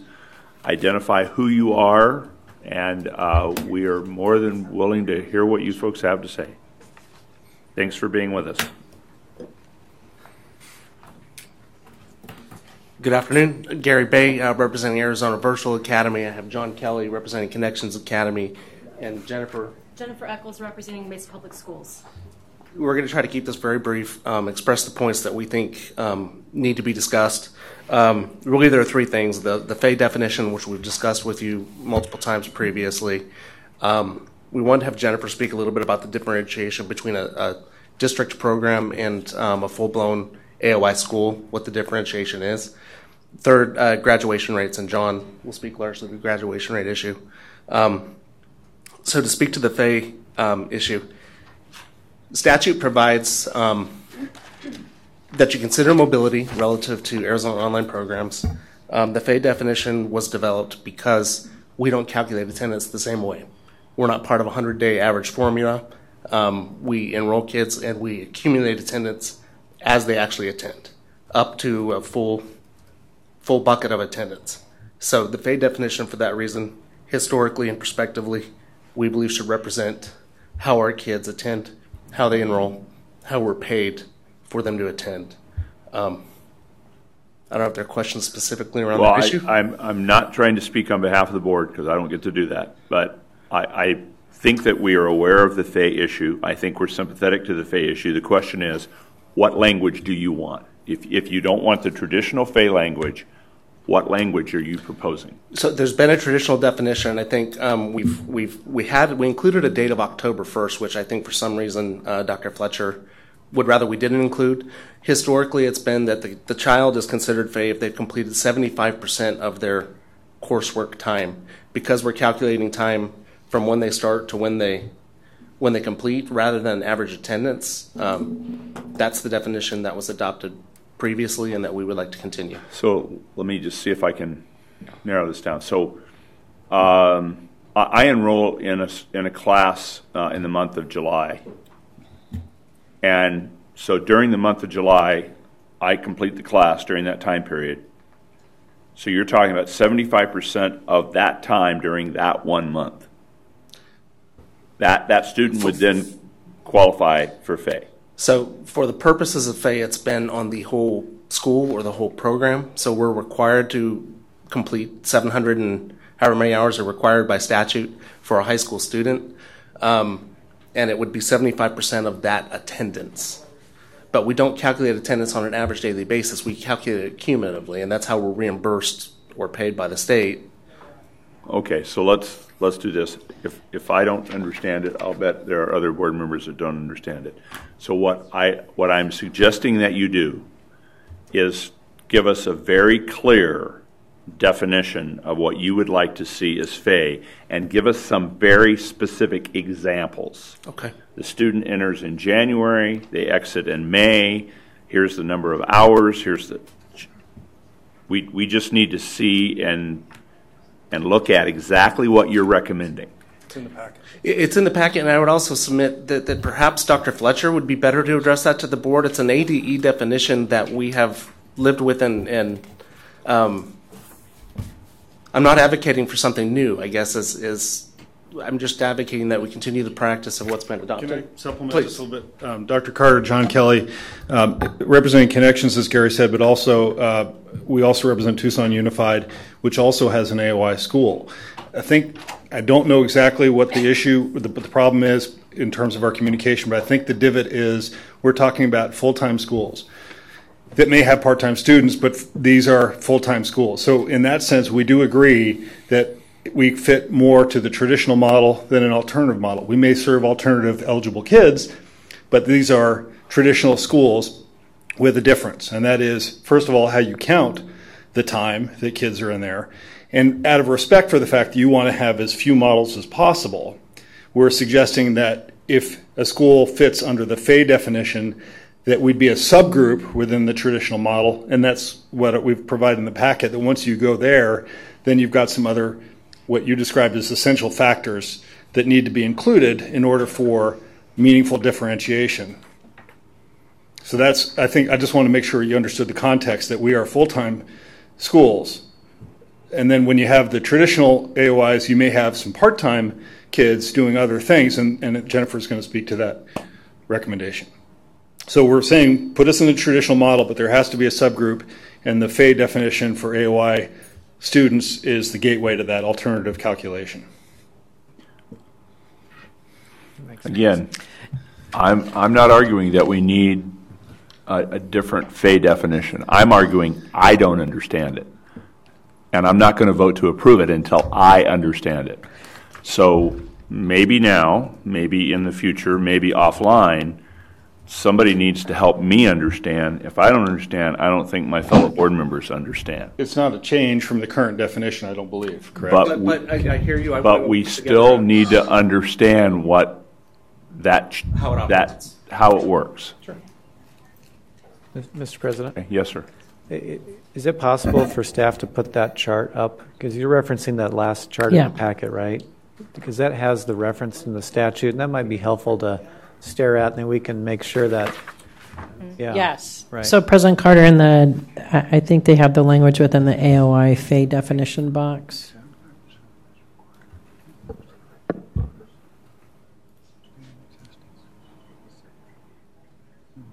And Gary, we kind of talked about most of these elements, so I appreciate you spending that time on there. Maybe just give a little follow-up. 75% of the minutes required in the brick and mortar model, you have that 10% absence rule. Tell me how those. Do you know the history of why it's 75% and how that translates? And this is, I'm going to caveat that I'm not expert in the traditional model FAE, but for district or charter schools that are regular brick and mortar on a regular 180-day calendar, FAE was a percentage of days. So they had to have been at the school for so many days to be included as a full academic year student, and it was generally a fairly high percentage. They had to be more, than 20 days, or it was 150, or I don't know where the dates were set, but it was set on dates on the calendar originally, and it's evolved over time. For us, because we count instructional time starting from scratch and then adding to it as they attend, it became a definition of a percentage of that attendance time before they would become included as a full academic year student. Full academic year is supposed to help the school look at the kids that they've had the time to affect the most over the course of the school year, hence full academic year, so that you don't get penalized for taking kids late or taking kids, not having kids long enough prior to their testing. You would have a disincentive then to help and take those kiddos. Okay, and then the last clause there, an AOI FAE student cannot be enrolled in another. That just means they're yours, right? So you should be accountable for them. So, okay. Yes. Thank you for pointing that out. That I'm good on that side. So. Yes, ma'am. President Carter, members of the board, I guess my only question at this point, or where we would maybe want to hear more later, you mentioned that Dr. Fletcher didn't agree with the October 1st language in this definition. You weren't quite sure why. That, to me, we need to have that answered before we can move on this. So perhaps that can be worked out separately and brought back before. And I'm not sure that was a large issue. It was just a change to how the operational definition has functioned previously, and it was something that our group inserted and recommended. I don't think it's something that we felt super strongly about, but she asked that we keep to the same definition as my understanding of the communication. It might be related to open calendars. Mesa Public Schools, our online program is open entry, so we have students enrolling throughout the school year, and so it's possible that if you took out the October 1st, someone in our program might still meet that definition. Okay. Yes, sir. So just from a practical standpoint, if I'm an online student, I can pop in and out whenever I want? It's not an issue of popping in or out.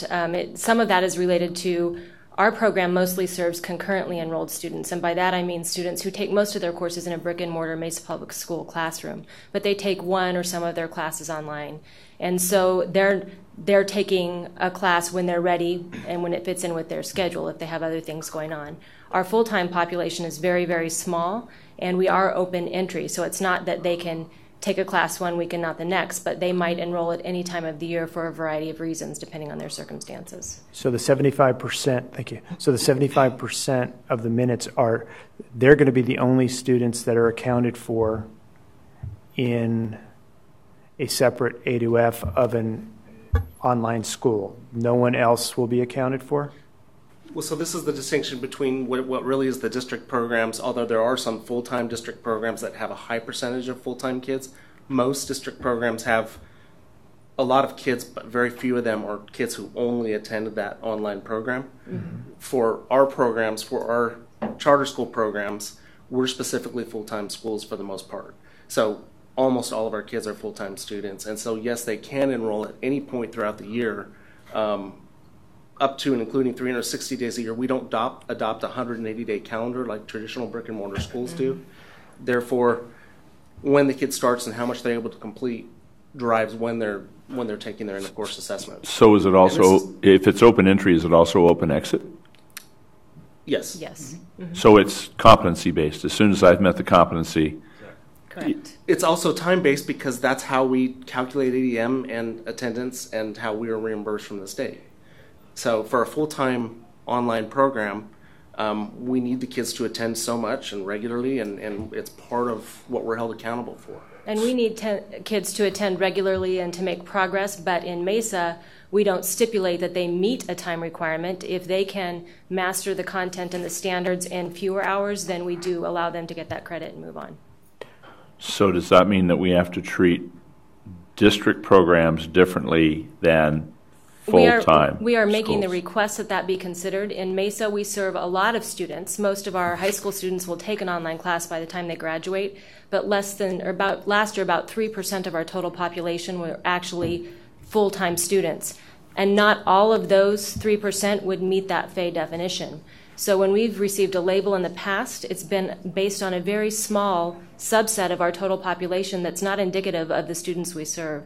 And that's why we're making the request that programs like MDLP and MESA be accepted from this process, because it's just not an accurate label for our students. And I think the board would have to set a threshold, but we're recommending that the board set a threshold if a program serves fewer than X number of full-time students. The label would follow the kid to their brick and mortar school, not to the program. And what would that X be? I think you will have to decide. It could be 5% if they serve. You know, I think it should be probably, if they have many full-time kiddos, then you all need to make a distinction as to when it would reflect a grade on that program rather than Mesa High or wherever else the students adding attending. to that issue, the MDLP, the program in Mesa Public Schools, we don't have a graduation rate at all. All of our students graduate from a brick and mortar, because usually when they come to us full-time, it's for transitional purposes. There's some circumstance in their life that means they need a full-time online program for a short window of time. They return to a brick and mortar and graduate from there. And so we don't even have a graduation rate. And it makes it difficult for us to arrive at a fair label. So your program could be for acceleration or remediation? It could be for any student, correct? Mostly, yes. Or it could be, credit recovery. I would just like an online class in accounting instead of a face-to-face class in accounting. Correct. What do you think that percentage should be? I think it's up to the board, but I recommended 5%. It just seems like that's a really small percent of your, total population. There's a lot of different ways you could arrive at what's a fair percentage. Do we have any idea how many other districts do something similar to what Mesa does? I serve on a consortium of district AOI programs and schools, and some of them do operate as full-time schools where kids have a set calendar and they enroll, but most of them operate much like our program does. They're serving a lot of concurrent students. The range of students enrolled concurrently really varies greatly throughout the different district programs. So really, from the way it sounds, is Mesa's approaching this is just a different method. It doesn't matter whether you get it online or whether you get it face-to-face. It's just a different method of getting this credit for this class. Yes. And, okay. We spoke with Tucson yesterday. Their Agave online school is similar in that a substantial proportion, and we think 5% is adequate. They're doing a survey to confirm that, but it varies greatly from year to year in terms of the percentage between full-time and part-time. President Carter, yes, ma'am. members of the board, you can correct me if I'm recalling this incorrectly, but if I recall from previous board discussions, I think we discussed that, maybe Connections Academy falls into this category. I know the schools we've talked about before, they market themselves as a full-time K-12 school, in which case that was our rationale for saying just follow the traditional model. The other cases where that was just described by Mesa, I believe we talked about those as well, and I believe that we talked about those students would just be they would fall under the brick and mortar, which again would be the traditional grading model, but they would count under the traditional model as well, but they would get counted with their graduating class because they are just taking additional classes. And that's what I recall from the discussion. So in which case we've covered, I believe, the students in both situations. But I don't know, you can correct me if I'm recalling incorrectly. So going back to using Mesa as the model, can a student simply enroll in your online program and complete their entire high school? Yes. It does not happen very often, but they could. So what percentage of your total? Students who've actually completed their entire high school, I would have to go look, but I could think of, I could count on my hands the number of students who've opted to do that. So a very, very small percent. Yes. So, President Carter, I think the other issue, maybe is rethinking this differently, is number one, do you want to should the board exempt programs, period, from A to F? Because, no, I'm sorry.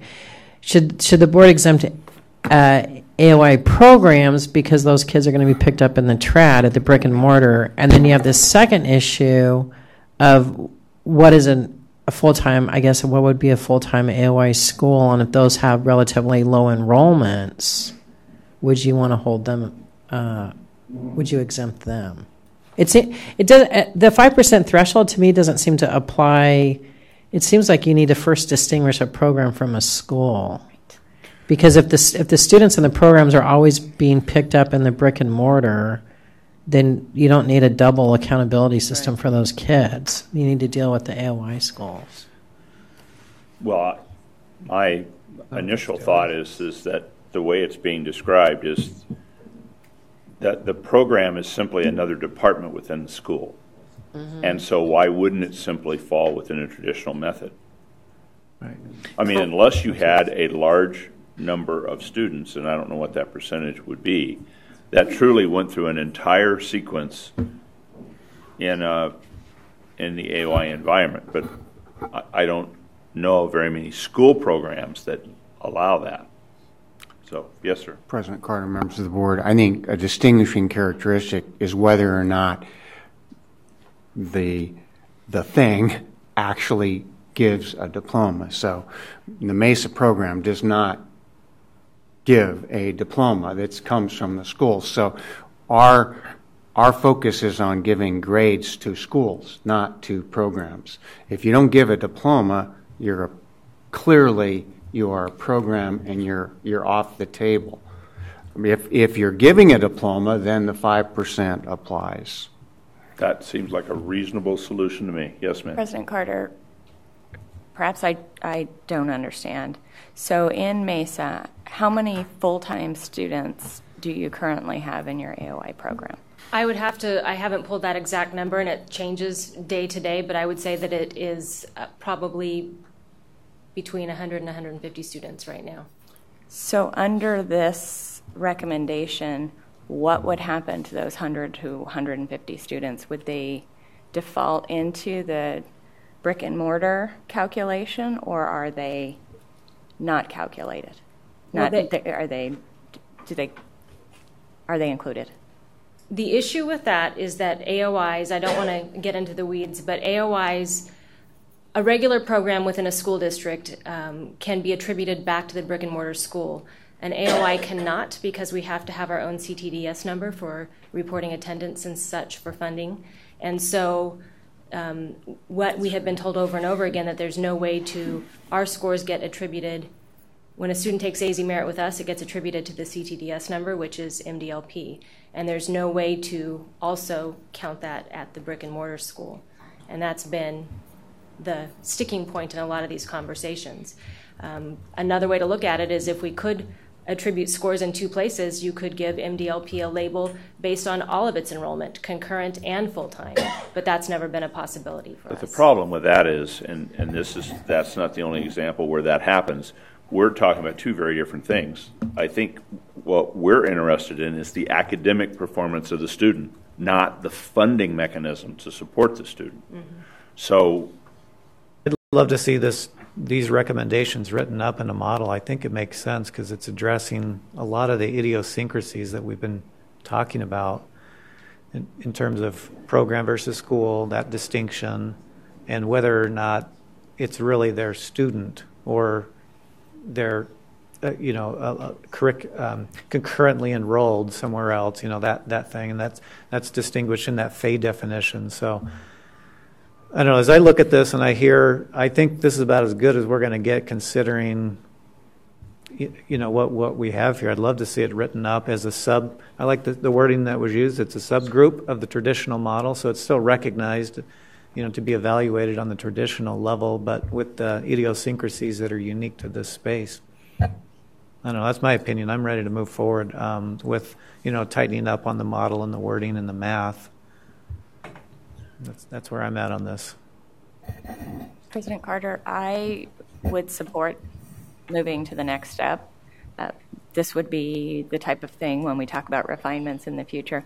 It would be helpful to me to, and perhaps ADE could provide this, get a better understanding of the characteristics of our AOI schools and programs I'm just curious about the number of students who are full-time enrolled, and I understand the distinction of awarding a diploma or not awarding a diploma, but at the same time, they're full-time students in these programs. So I'm just curious about what that looks like across the state, how many students we're talking about, full-time, part-time, district, charter, otherwise.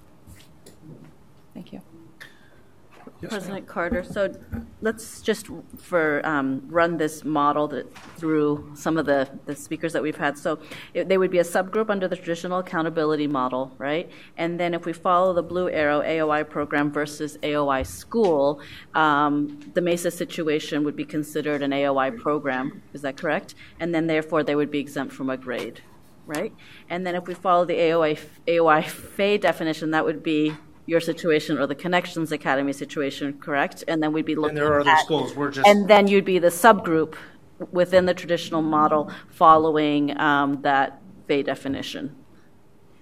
Is that correct? Yeah, okay. Exactly. And that's exactly why we wanted to portray it with that sort of flow, because there is a requirement under statute for the accountability system to consider mobility. We've identified, at least with historical data, that for AOIs in the high school level, there is a significant disproportionate amount of mobility, and AOIs receiving a disproportionate amount of students. There's a lot of variability both directions. So how does the grad rate account for that mobility if you've got somebody coming in junior year, senior year, below grade, or they come in half year? Does that AOI then get the credit or the penalty for not getting the 4-year grad rate done? Or does the sending school also bear some responsibility? I don't think we have a good solution to that, but we recognize that that has been considered in the past, and we think it should be considered in the future. Otherwise, you're going to have a measurement for an AOI school, and it may be a district school, it may be a charter school,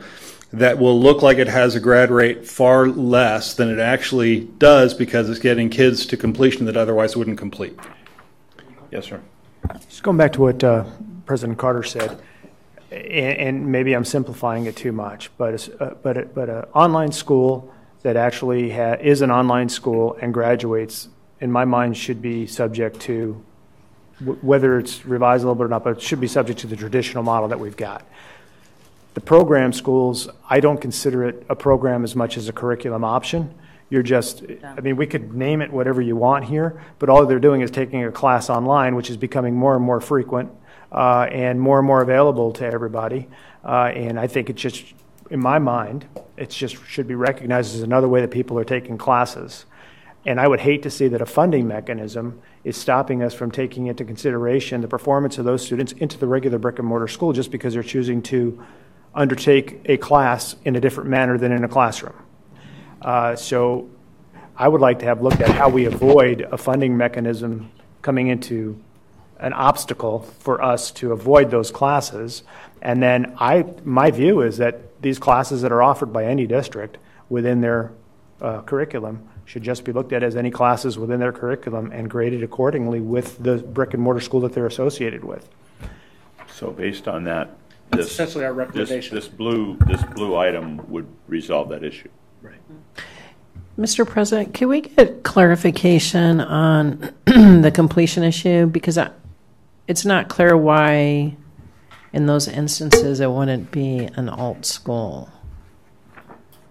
Right? Because these are issues that trad schools would be dealing with too. But if the online school is dealing with this in a greater proportion, why wouldn't they be in an alt AOI school? Well, you're talking about programs?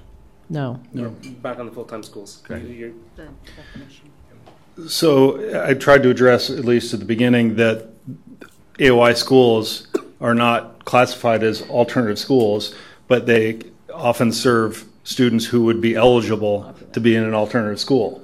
So, but they also serve a number of other different kinds of students that, for whatever reason, the traditional school environment isn't appropriate for them. And we also have situations where you could have a temporary disease situation, chronic illness situation, a psychological condition, a family condition, Olympic competitive athletes, things like that wouldn't necessarily fall into an alternative eligibility model. So these are the students that they serve, and that mobility creates some statistical challenges for the validity of the model you're talking about. So we're trying to create as much as we can following the traditional model, and I don't believe at K-8 there is any real differentiation. It's that high school grad career, that 4-year march to completion, that has some statistical variations that historically have justified a separate model. In this case, we're saying it justifies a condition or a business rule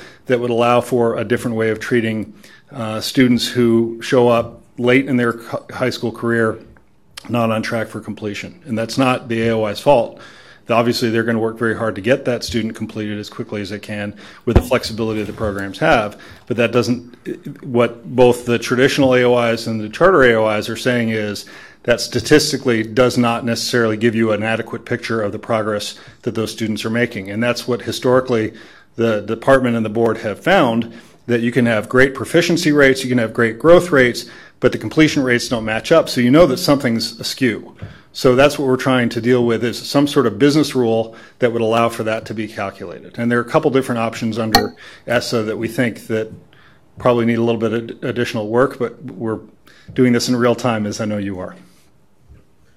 If I can just give you a concrete example, Arizona Virtual Academy, we're a college prep model. We use CoreKnowledge. I don't know if anyone's familiar with CoreKnowledge, E.D. Hirsch. It's a very high-level program. We still track, and this is historical data. I don't have this year's data, and we've not been able to get the model run from the ADE. But most years, over 50% of our high school students are newly enrolling high school students who are not on track to graduate. That's a huge percentage of that high school population, and it's because they see this as an option. They don't necessarily want to enroll in an alternative school for whatever reason. They view that as a stigma or whatever.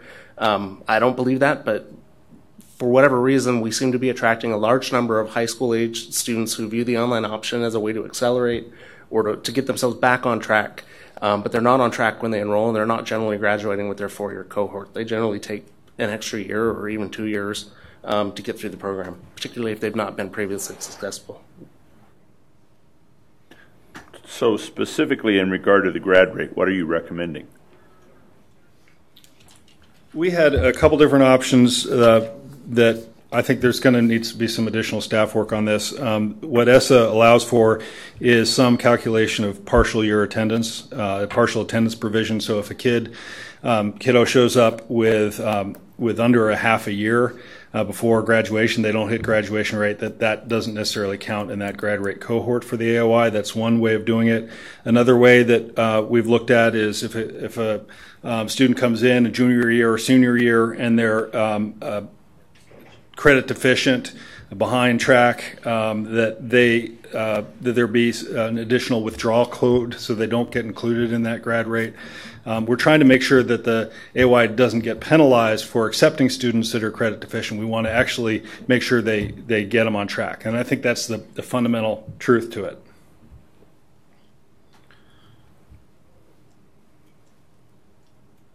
Questions or comments from the board? Ms. Mack? Yeah, I guess my question is, I know you had stated there's a disproportionate mobility within the AOI, and I guess disproportionate compared with brick and mortar, because I know, it's there's high mobility, there's the same issues that you cited. I mean, I see them at the traditional schools as well, and so I guess do you have data on that, or? Mr. President, we can get more information about that. I don't know do you know what the numbers have been? It's been described as orders of magnitude different. Okay.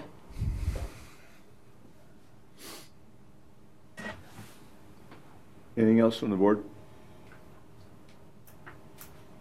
So how quickly can you folks work with staff to propose exactly what you would like to see the board adopt? I mean, I'm hearing some consensus that we would probably like to exempt programs with less than 5%. I mean, I think that appears that way. President Carter, can I mention something? Sure. With respect to the exemption, though, would they just be ignored, or would we count them in somewhere? Well, the assumption is they're already being counted. I mean, if a student at Red Mountain High School takes an AOI course, it's going to go back to Red Mountain High School, and Red Mountain High School is already counting them in their system. That would be correct for concurrently enrolled students. In the past, when MDLP was rated using the traditional model, we received a rating based on our very small full-time population that was highly inaccurate. And unless we would have to do some manual work to, when we test students, report those scores back, so I'm not sure the logistics of how that would work. We are testing those students who would have scores, but they, in the current system, wouldn't automatically be attributed back due to the difference in the CTDS number. All right. So I'm hoping that you're understanding the complexity of where we're coming from. We want AOI schools to be seen as traditional model. We're sympathetic to the fact that indeed you do have some issues that are different, but we need to quantify as specifically as we can what those business rules effectively are going to be. I mean, I think we're quite sympathetic to that. So the question is, how quickly can those items be drafted? And again, it has to be something that applies beyond your specific schools to all AOI programs in Arizona. So the program in Mesa probably doesn't work exactly the same way as the program in Flag or Tempe or any place else. So it has to be something that's going to take all of those into account and could be equitably applied across the state. Yes, ma'am. President Carter, members of the board, I was just looking, is ARS 15241E, is this the one that reads, subject to final adoption by the State Board of Education, the department shall determine the criteria for each school and LEA classification label using research-based methodology? Is this the one that's it also referenced talks here? about them being able to adopt separate profiles. It's and it says the methodology developed in collaboration with a coalition of qualified technical, and is that the one? It's or is that reading incorrect? President Carter, Member Mack, you want to look at 241H. H specifically addresses online schools. So it's not E, it's H? Correct. Okay. Because I didn't see it there, that's why I was just checking. So, President Carter, I think for clarity for the group, what I'm hearing is concern, or maybe not concern, but that the board wants clarity on, are the students accounted for somewhere? If they're not accounted for in the program, are they then accounted for in the brick and mortar? And not any disrespect to anybody, but I think we also want some assurance that a school is not moving their kids from here to here and then back to avoid accountability. And I will tell you that there's a sense that that happens. So we need to find a way that that's clearly stated. President Carter, if I may, referencing previous discussions, I think we had also talked about mainly that if a parent is sending their child to an AOI school under the, like it's a core knowledge, they're receiving a full-fledged education that and as such, I think we had discussed that the evaluation should reflect that as well, but I don't know. So again, I'm thinking about time frame here. President Carter, what we're going to do is pull up, I think the board had adopted a time frame at a prior meeting.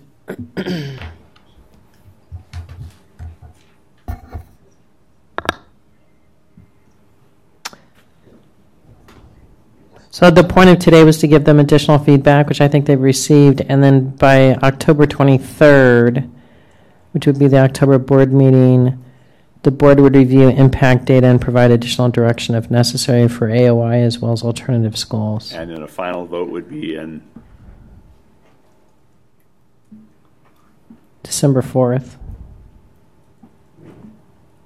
Well, I think that's still a reasonable time period for the board if it's a reasonable time period for you. In the interim, you would like us to work with Carol? Yes, and again, we're sympathetic to I think the issues. We just want, and it could be bullet points. I mean, just explain it in as simple terms as you can, and hit those items. And again, I think the issue with district versus program, I think we've pretty much resolved that today, I think. So we really need to focus on FAE and on the grad rate. Okay? Thank you, ladies and gentlemen. Appreciate you being here. I do want to eat lunch, but go ahead. President Carter, I know there is one thing up there we haven't discussed at all, and I think there was not clarity on that, on the alternative measures for CCRI. So the board was willing to entertain, or they want more clarity? Let's have that discussion right now. So explain to me why there would need to be alternative measures for CCRI. Is this me? Yes, you. I think this is more of a perspective issue. I think we understand where we are currently with the CCRI and what's available. I do think for kids who are 100% online, they're not going to have some of the same opportunities as kids. Then let me make a point. You folks were very diligent, and you sat through the entire discussion about the process of potentially changing the refining rules. So identify for us things that fall within that same CCRI framework that might be unique to an online program but would achieve the same goal for the student. And I think that's exactly what we're asking for. It's just that the board remember that we may come back with more online appropriate avenues by which they could prove they've got either a license or Well, I would be fine with that, but I'm one board member. So I think that's and that all's kind of wrapped up in the other discussion we had about, is that a refinement? Well, let's hope the board would look at that as a refinement. But I mean, it could be that simple. I mean, if there are 2 or 3 other mechanisms that are unique to that environment that we think would match up with what a brick and mortar school might do, in my view, that would be appropriate. I don't know what those things are standing in front of you. I do believe that you're going to see us develop specific products to meet the definition, and we may need to come before you and tell you what they are so that they meet the framework. We may be having to develop courses around specific certifications or finding ways that we can get kids in a more online environment to complete. On the hierarchy I don't know what those are. This is on the hierarchy of needs. This is definitely on the low end of that hierarchy. There's lots. There's tons. I think the fact you've given us a sympathetic ear to these other matters it makes it possible for us to work on that. So. Well, I would think it's the intent of the board that your students, as best they possibly can, should be involved in maybe more traditional mechanisms by which to earn those points. But there may be situations where you can fully replicate it in an online environment that would be much more meaningful to your students and a lot easier than going out and develop a partnership with a business that might not be sympathetic to wanting to do that. So, okay, I think we're kind of all on the same page, I hope. Thanks for being here. Thank you. Thank you. Dr. Smith, is there anything else we need to do today except adjourn the meeting? No. The meeting is hereby adjourned. Ladies and gentlemen, thanks for being here. Have a good afternoon. I think lunch is in the back. No.